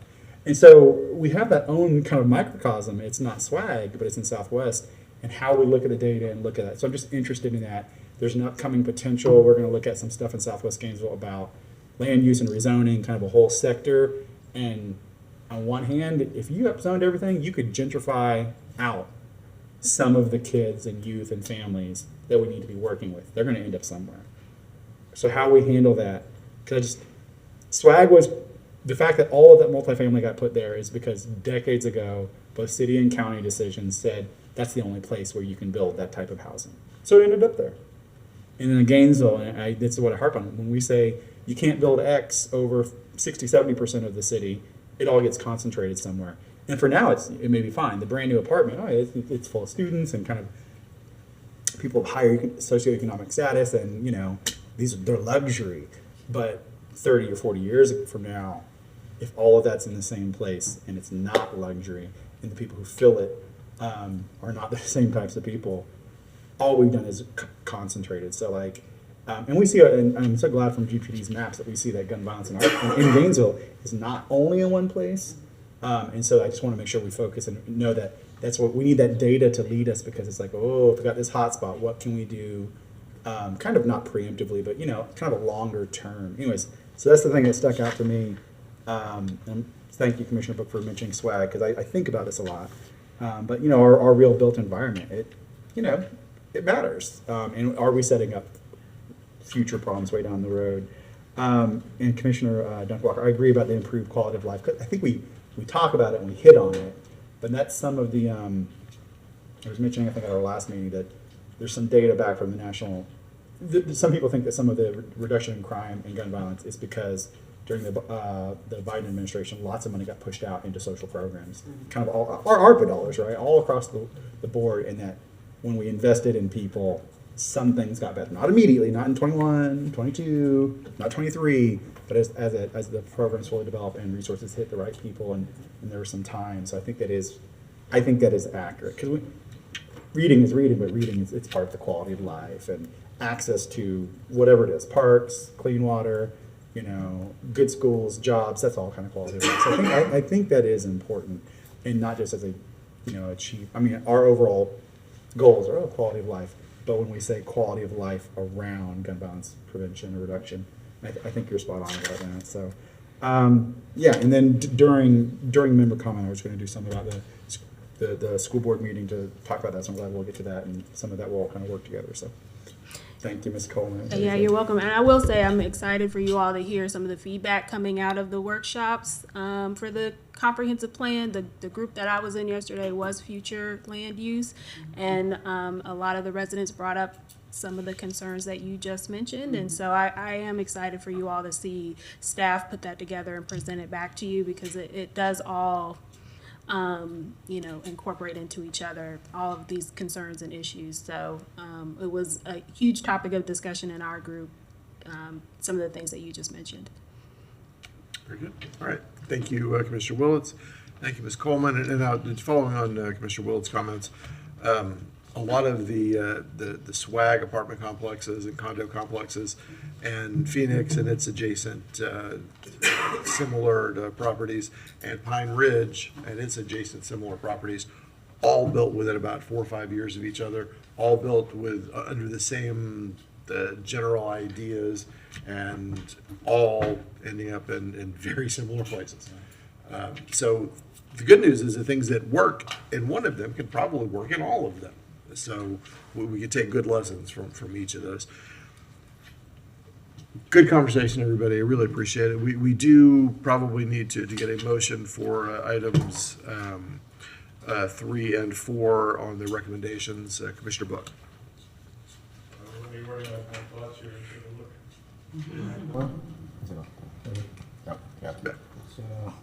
It's popping on and off. All right, so let me take a look here. I move under 2026-60 that we authorize staff to continue planning and collaborative efforts toward implementation of the strategies outlined in the plan, and recommend the strategic plan be discussed at the joint city and county meeting to approve implementation. Second.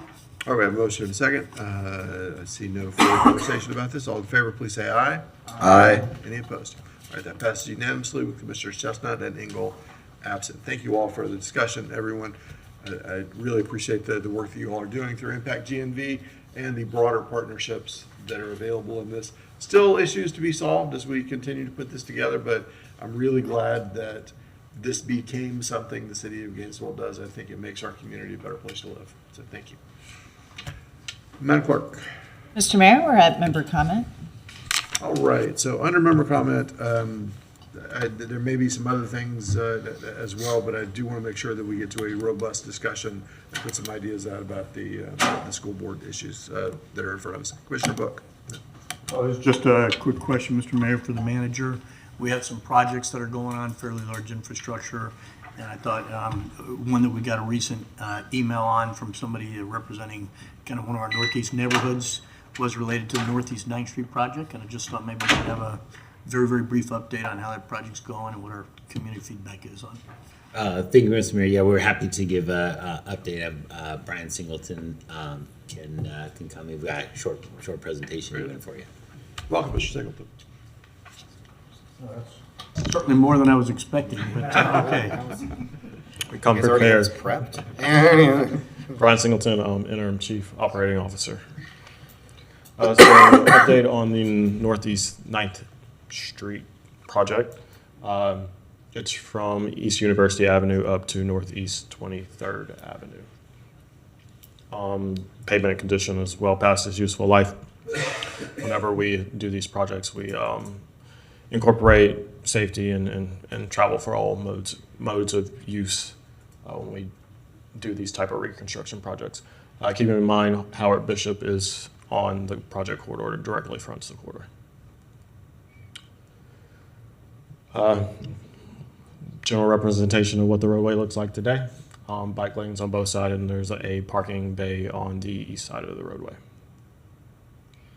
At the signalized intersections of 16th and 23rd Avenue, the bike lanes drop off and don't continue through the intersections. So a couple years ago, we went through a public involvement process. We presented 4 different options. We had a community workshop at Howard Bishop. We prepared a public involvement report.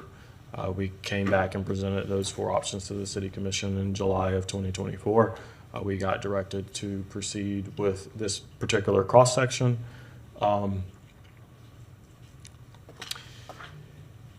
It includes the 10.5-foot travel lanes. The recommendation was a buffered bike lane, 6 foot wide. We got direction to add zippers from the commission on and make those protected bike lanes. The estimated total project cost at that time was $5.2 million.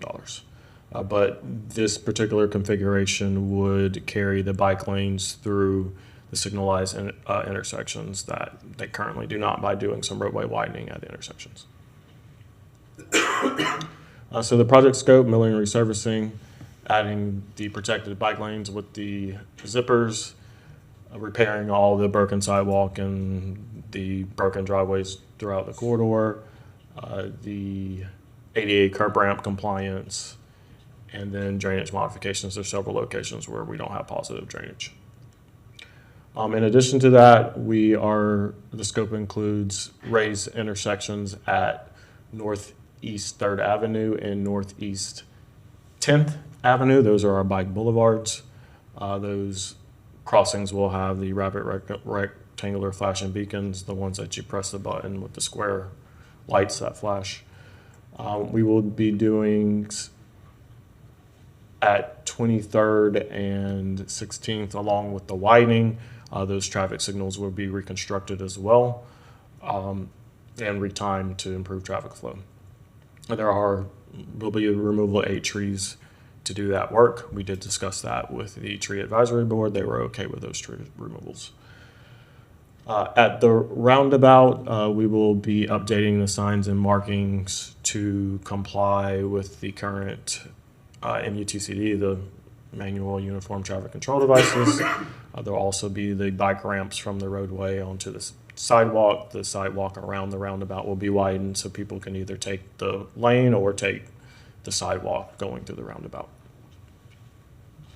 And then at Howard Bishop, at the entrance, there will be a raised intersection added there as well, along with the lights, the rapid rectangular flashing beacons, and then a dedicated right turn lane into the school. All those improvements were discussed with the school. The school did not have any concerns. So just keeping in mind, with this new configuration, the parking bay on the right side of the roadway will be eliminated, or on the east side of the roadway will be eliminated. See if I missed anything. So project timeline, the design phase was completed in September. The bids opened a few weeks ago. Our apparent low bid amount is just over 5.5 million. The zippers cost a little more than I thought they would. Signal costs have gone up significantly, and the raised intersections are pretty costly. We will bring the bid award to y'all for consideration on March 5th. For the construction phase, GRU work is currently underway. They're doing some sewer line replacements and some sewer manhole replacements prior to construction, so we don't do the work and then they turn around and rip up the roadway to replace their infrastructure. We expect the roadway contractor to commence in May, and then we'll be complete in spring of next year. With the GRU work, there's a traffic shift currently in place. Like I said, they are replacing some sewer lines and manholes from University to Northeast 5th Avenue. There will be some daytime lane closures on that work. We'll go through the end of May. For the roadway contractor, work at Howard Bishop will occur while school is out this summer, so we don't mess with the traffic flow in and out of the school. There will be no lane closures before 8 a.m. every day or after 4:30 p.m. every day. And then if there is any work in front of Howard Bishop while school is in session, they have to maintain two-way traffic. Financials, original allocation was $5.2 million. With the budget amendment in March, we're requesting to move additional $1 million to the job. Total project cost should be around $6 million. See, we have some contingency there. And then with the approval of the Wild Spaces Public Places Infrastructure Surtax, the county has allocated certain funds for us to apply to our projects. So this is one of those projects. The commission approved applying for $2.3 million for this job. So after we're done, we'll be reimbursed $2.3 million from the county. They are considering our grant agreement next week or the following week. So that's the update on the job and where we're at. Very good. Thank you, Mr. Singleton. It's excellent. It's a comprehensive update. Thank you very much. Thank you, Commissioner Book. And so it's important to keep all this in mind because we did a lot of engagement on this, like a lot. But when we put the signs up and when we start the project in May, many folks will have forgotten that they were in those conversations. And many folks were not in the conversations. Even though we had great engagement, not everybody is part of the engagement. So we need to remain informed. And I hope, Mr. Single, just a yes or no, do you know if the county is going to receive a presentation like this when they consider this, or? Currently, it's proposed to be on their consent agenda, but we will be there to talk through it if they pull it and have questions. Okay. I think it might not be a bad idea to have this discussion, or not discussion. I really need everybody to remember that we are engaging and moving forward, but to give them a heads up at the joint meeting about what this is, because this is going to impact a lot of people. And they're going to get questions about it the same way that we get questions about it. And also, I want the opportunity, hopefully they're listening right now, to talk to them about Southeast 15th Street.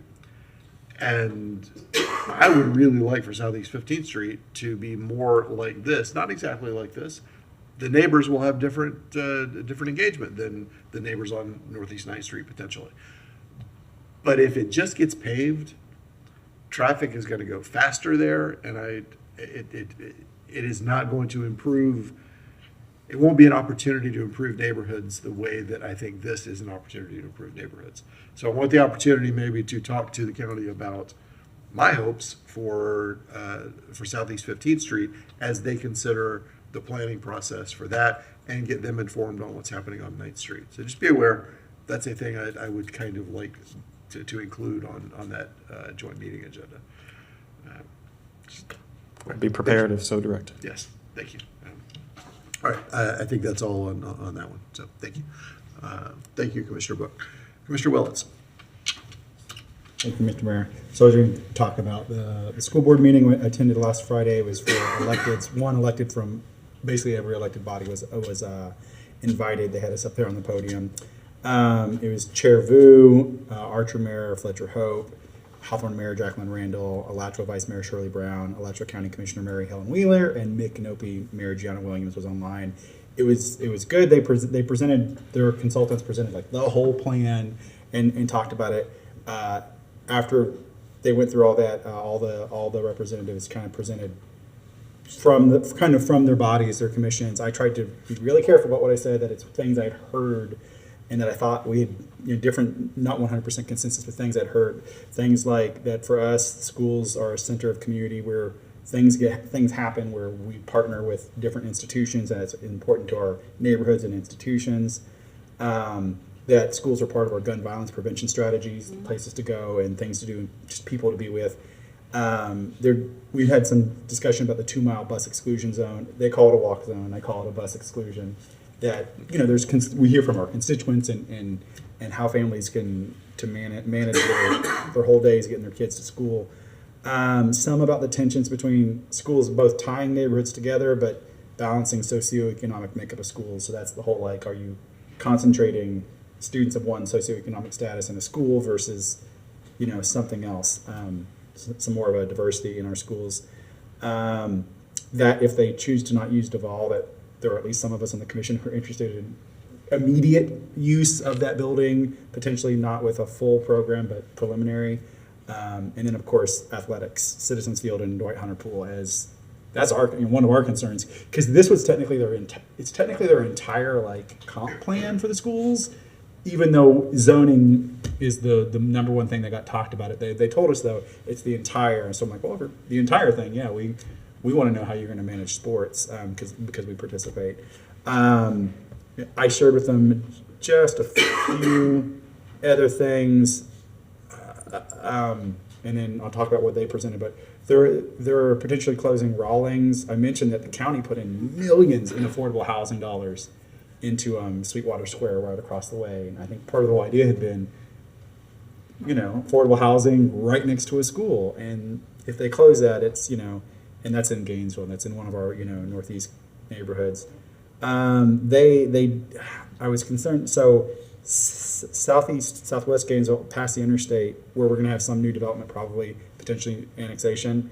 That's an enclave that goes to GHS right now for high school, and so they're looking at that. They've got that split into 3 different high school zones in any of their plans. So that's just a bit of an observation. Whether that part is because the streets will get people.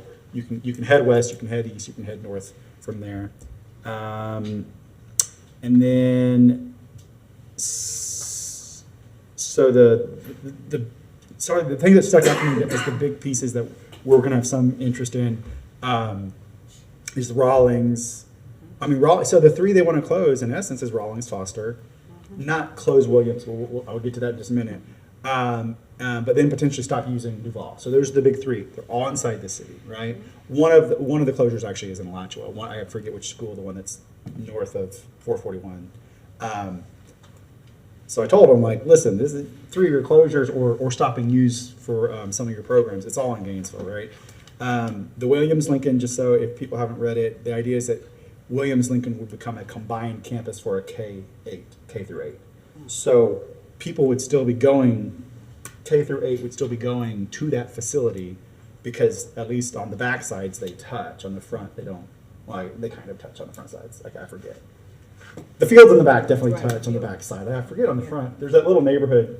Not the buildings, but the field. Yeah, the field. So the idea is that they would operate it as one campus K8, fully utilize the building still. People have opinions about K8.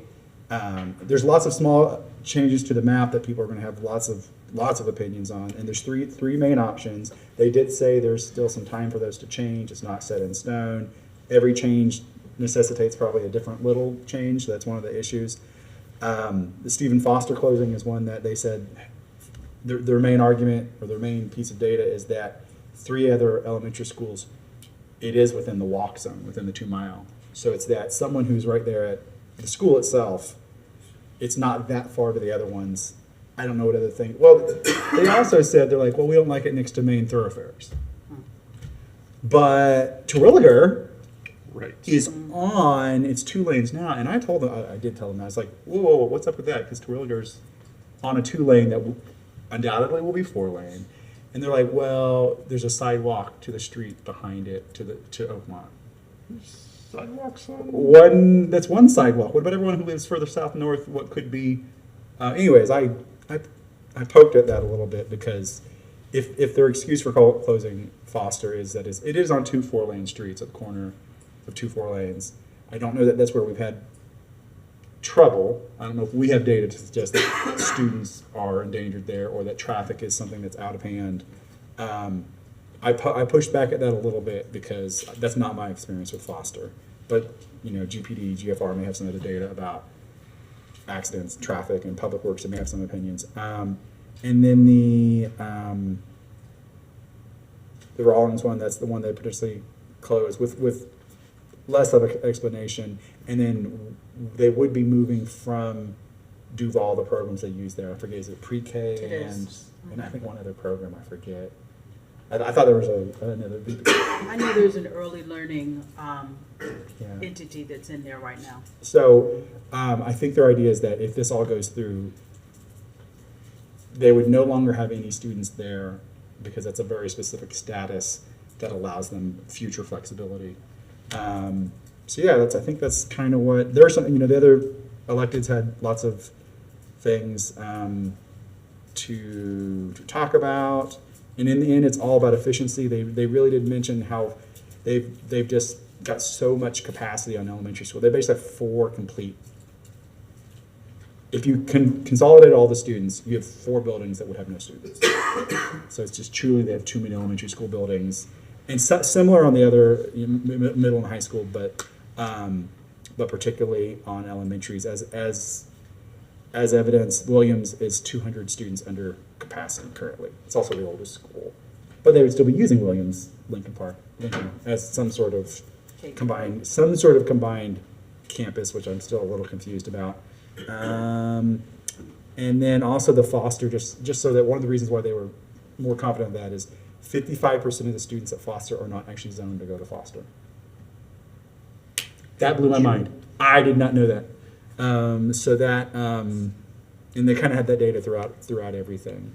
So, yeah, that one surprised me. So maybe it makes sense. But in the end, I expressed that these are all, because of all those other reasons, this hugely affects us. So I'm glad we can talk, and then all of us communicate to school board and also county commission. They have some similar ideas. So, anyways, if y'all have any specific questions, I'll answer them. Otherwise, send it on. Thank you for attending on my behalf, Commissioner Willits. I will tell you, I am interested in inviting the school board to make the presentation here to us as a body. And also, and I understand that this is a heavy lift, but asking them as well to postpone a little bit their final decision instead of making a final decision on all this in March.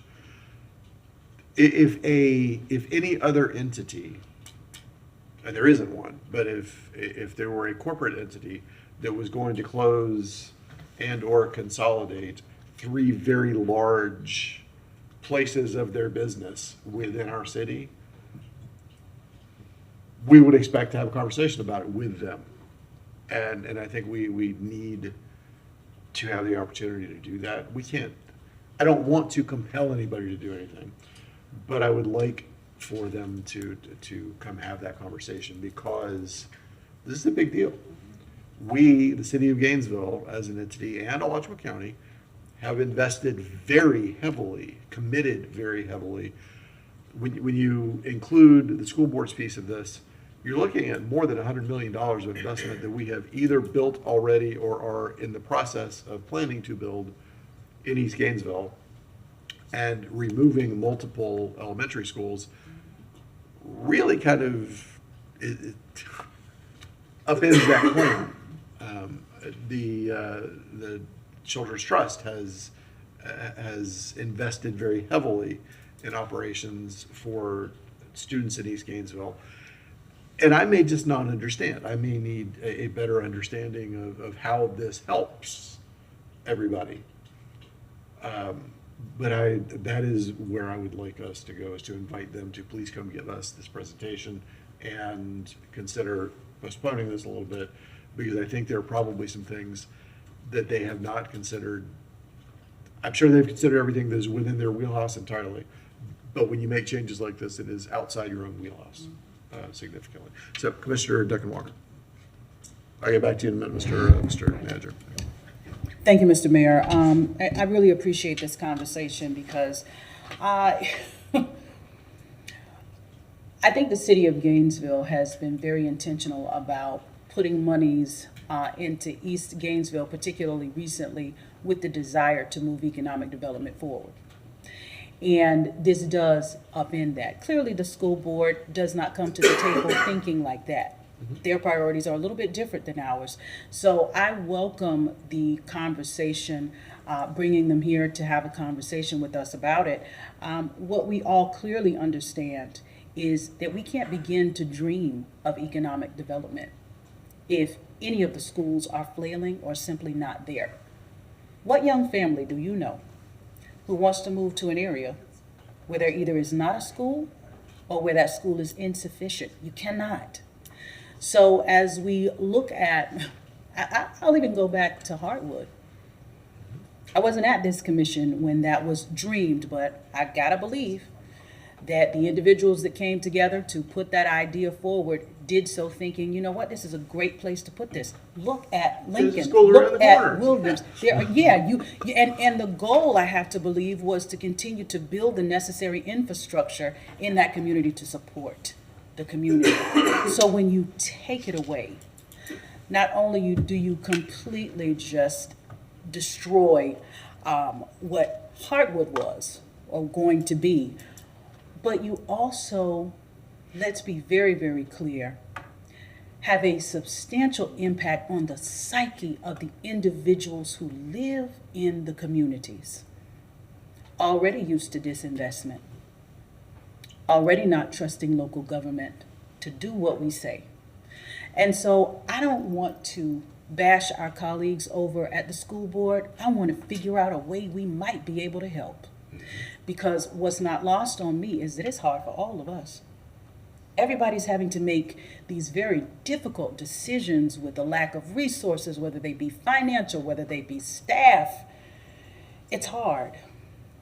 And those resources are not promised to grow anytime soon. I have a couple of ideas as well, Mr. Mayor, that I am happy to share with them in the broader conversation with us. And really want to keep in mind the idea that we're very focused on building walkable communities, right?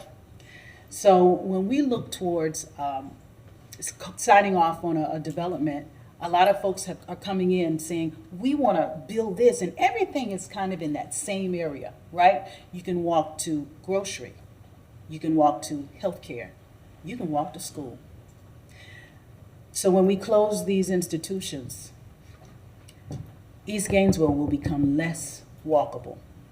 That's going to make the lift for the Gainesville City Commission and even the county when they want to make investments that much harder when we talk about how we want this city to grow.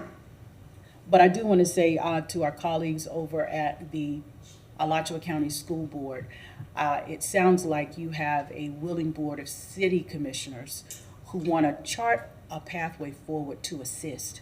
Because at the end of the day, our goal is the same, and it is to improve the quality of life for all of our neighbors. I am so sorry that we find ourselves in this predicament, because this is not the conversation that we need to be having. We just had a presentation about gun violence, and we know that access to quality education, that's a root cause of it. So I'm shaking in my boots at the idea that any more schools could close, particularly in East Gainesville, where it is already a hot spot. I'm shaking in my boots at the idea that some young people who already need a little more encouragement to go to school, just the idea that a school won't be there will make them less inclined to go to school at all.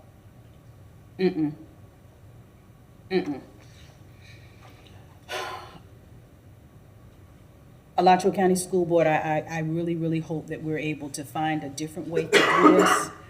And I really do look forward to that conversation. And Mr. Mayor, I also stand with you in the idea that postponing that final decision is something that we need to look at and try to quickly as possible, help move towards an actual, much more reasonable outcome. Thank you so much. All right, thank you, Commissioner Duncan Walker. Mr. Manager, do you want to weigh in before I move around the board here? Thank you, Mr. Mayor. It might be helpful. I'm happy to share. We actually have an interlocal agreement with the school board. It's not something that we talk about very often. The last time it was updated was back in, I think, 2017.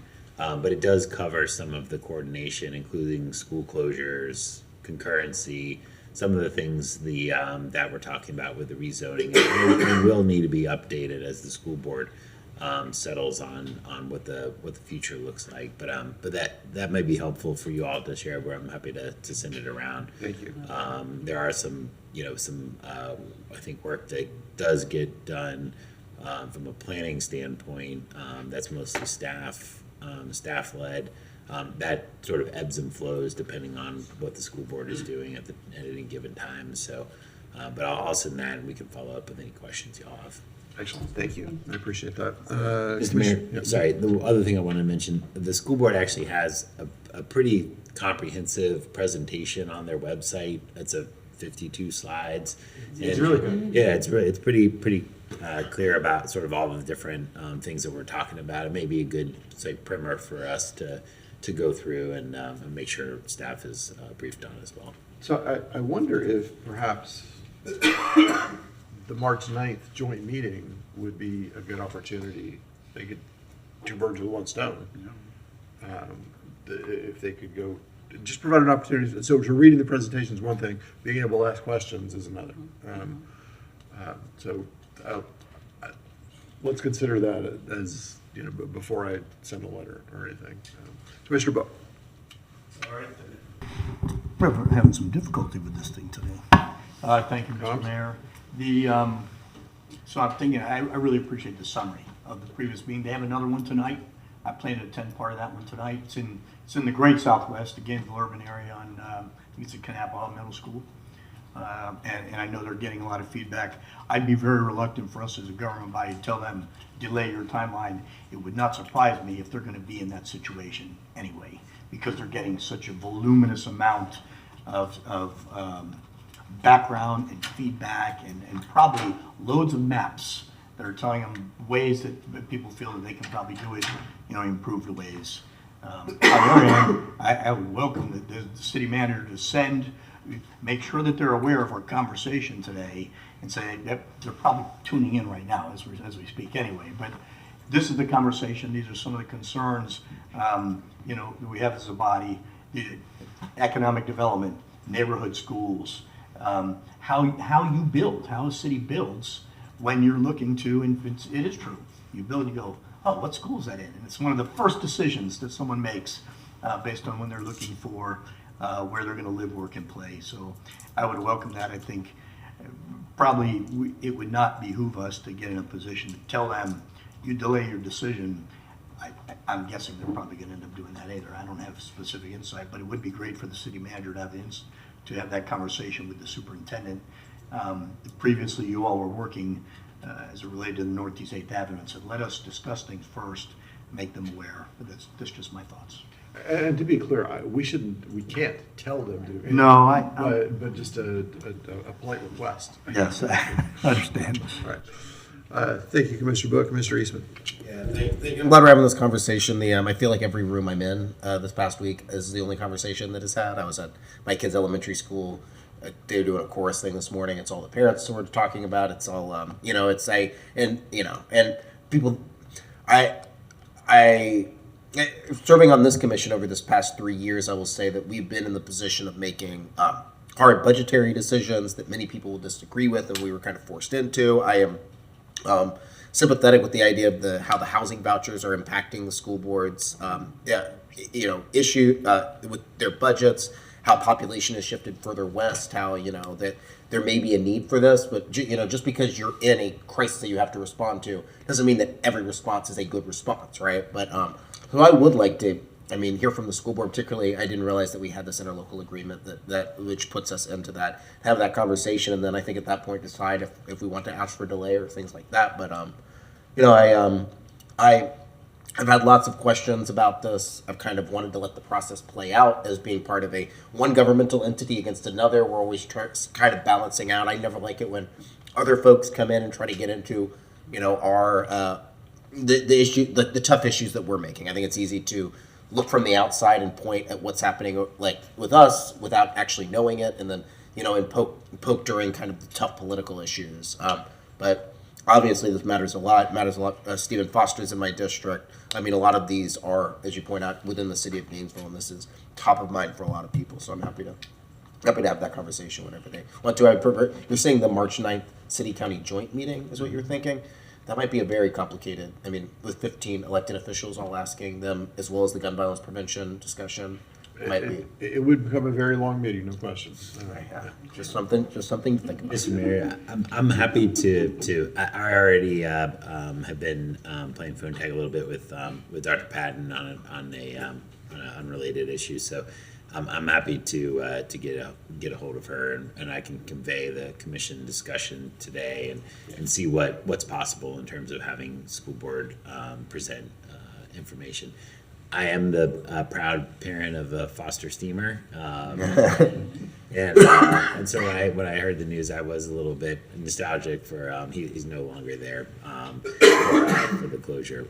But I think between the interlocal and then some ongoing dialogue, we're happy to figure out how to get the information before you. Excellent, thank you, Commissioner Willits.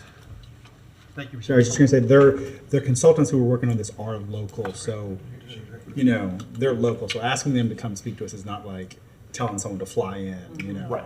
They're local, and I think they had 2 of them. And so, but I like the idea of because I'm sure the county commissioners can be just as interested. If this fits in a timeline, it may make for a really long meeting, but, I would like to meet with the school board separately, if we could meet with them as well. But all of us in the room with county, because the county are going to have some concerns about whether we need Alachua. Evidently, there's way too many. I think middle schools. I forget. Way too many up in the Alachua area. So they have to have something happens there, and it affects all of us because it's like musical chairs, and so sometimes it's going to be balancing the needs of Gainesville versus everywhere else. I think I may have missed something in there. I think so in several other plans, I believe Howard Bishop also becomes a K-8, but with Metcalf still open as a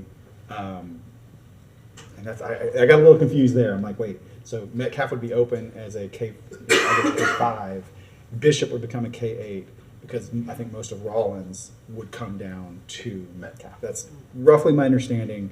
Each of them are a little different, but the 52 page is spot on. That's what we looked at. It really does describe almost everything, but what it doesn't do is they have a map site. And if you're good at maps in that kind of interface, you can click down and say, show me old school districts versus new, high school, and so that it's also pretty useful because and that's what people said is like, it's the presentation, it describes in words what's happening, but a lot of people need to see the map lines. But with 3 different versions of middle, elementary, high school, you really need 9 different maps. Well, you need 12 because you need the current maps. It is a little hard to look at it all, but they did a really good job of attempting to show us in the room, but also in all of these meetings if you haven't seen one of them yet. So thank you, Mr. Mayor. All right, thank you, Commissioner Willis. Commissioner Eastman.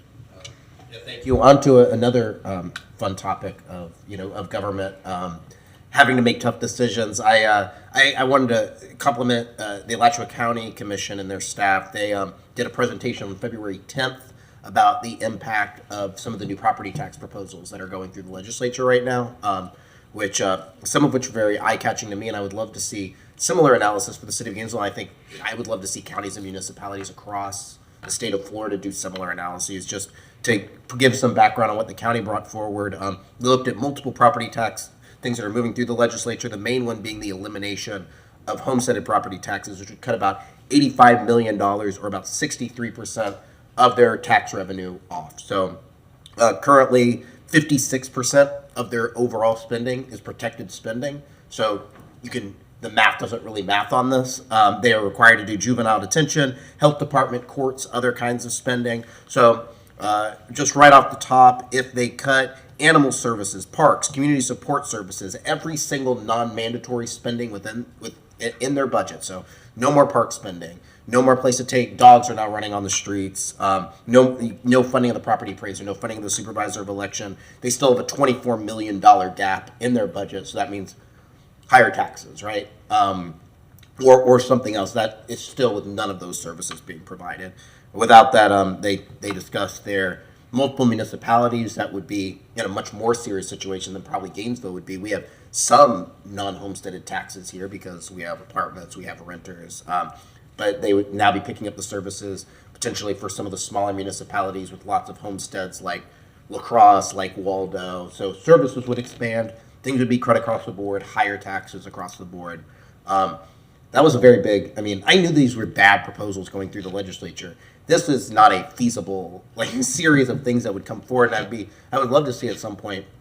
I'm not sure what percentage of our property tax is homesteaded versus non-homesteaded, what kind of an impact that would have. I don't think we have to go through the same level of analysis potentially as the county did, but my understanding is multiple counties and municipalities have been reaching out to Alachua County to figure out how they did this analysis. And I think before we get into a period where we are where this is on the ballot or where there's more protection on this, I would like to see what kind of an impact, just so folks know what it is that they are looking at for the impact this would have locally. And I think there's something that I think it's good for Gainesville to do, and I think it's great for every single taxpayer within every municipality and county in the state of Florida to look at before this comes forward. Thank you, Mr. Mayor. Thank you, Commissioner Eastman. Mr. Manager. Thank you, Mr. Mayor. Yeah, I actually I met with the Manager Lieberman this week, and we talked a little bit about the presentation. We do have a copy of it and provided it to our budget staff and my team on the 4th floor. And we absolutely have been talking about measuring potential impact. I think it's a little bit premature to really put out a whole lot of analysis right now until the Senate puts their proposal forward. When we were in Tallahassee, there was discussion about really kind of waiting until the Senate was going to put out their proposal, which felt like that was likely what was going to be carried forward. They were supposed to put it out last week. They haven't yet.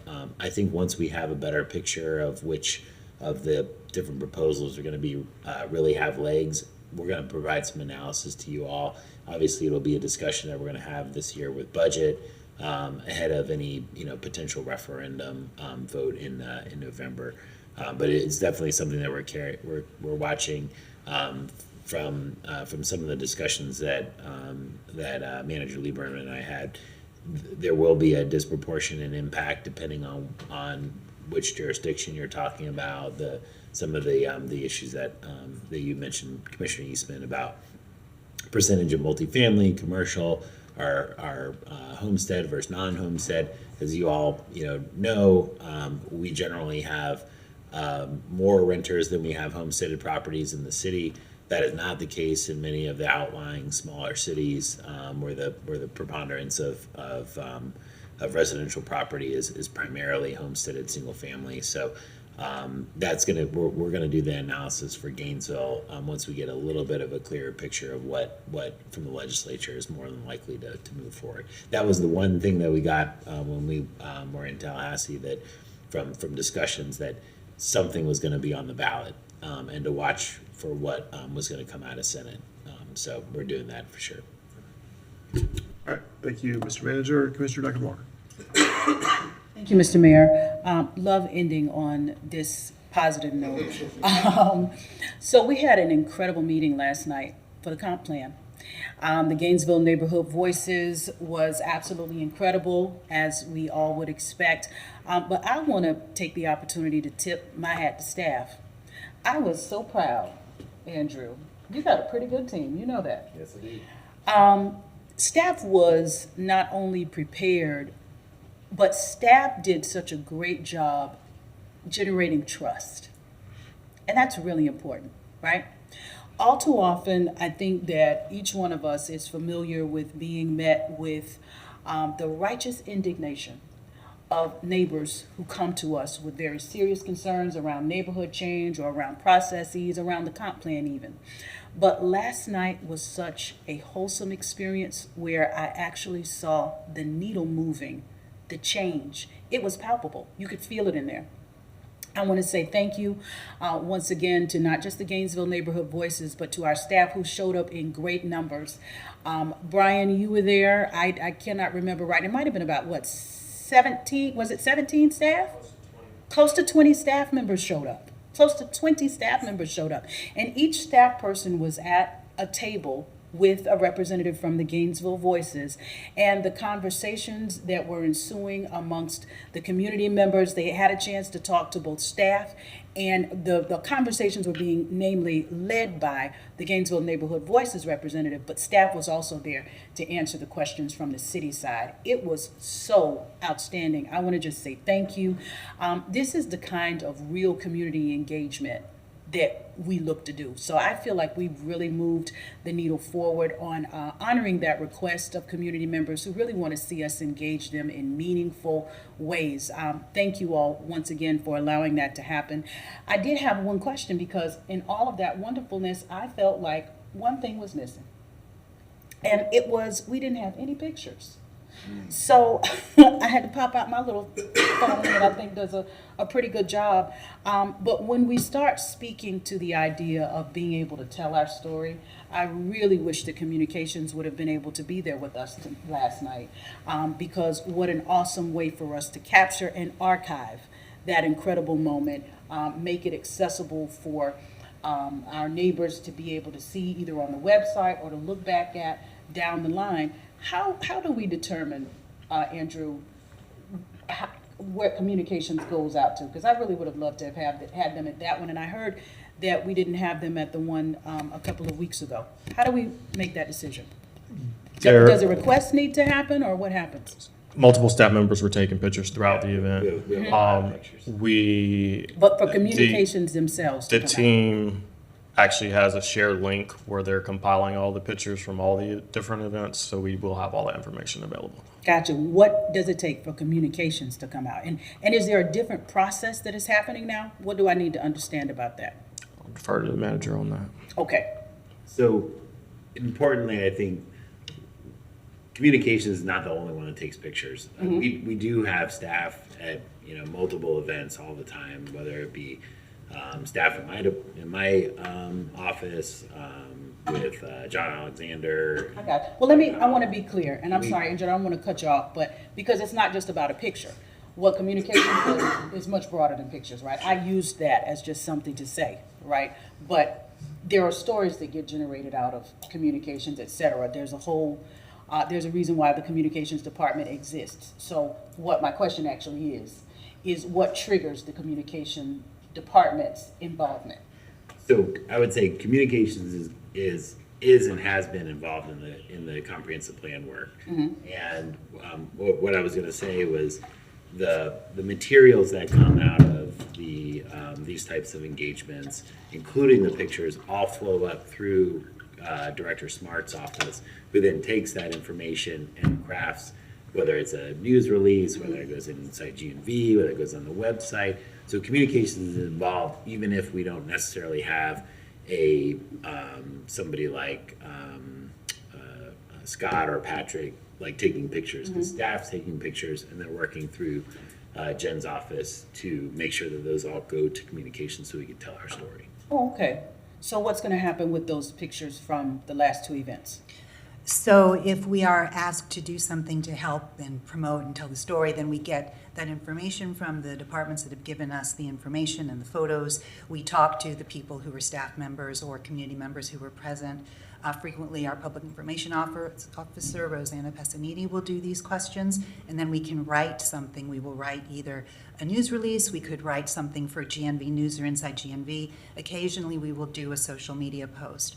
With GNV Voices, it's somewhat different because this isn't a city department or a city office that is organizing and holding these. We are supporting these for a different organization. So typically our standard of support and the methods that we use will be slightly altered when it's not our own department that is putting on an event. Okay.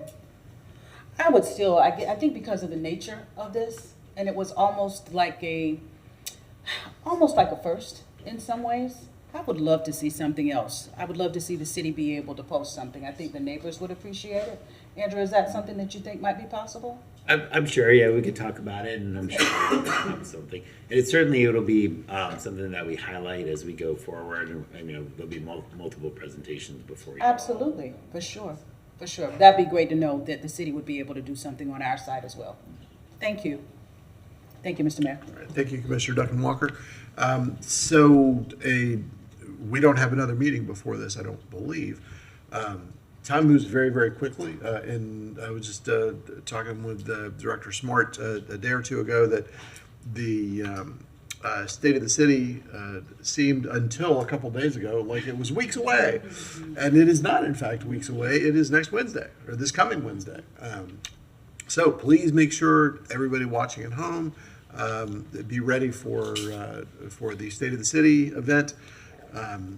Which of course is not just a speech by me, it is an event. It is all of us telling the story of what happened over the last year and what we're doing going forward, and recognizing community members and celebrating some of what makes Gainesville great.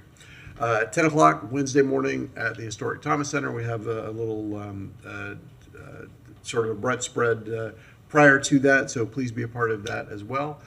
I look forward to seeing everyone there. Thank you all for a really good afternoon of conversation here. So we are adjourned.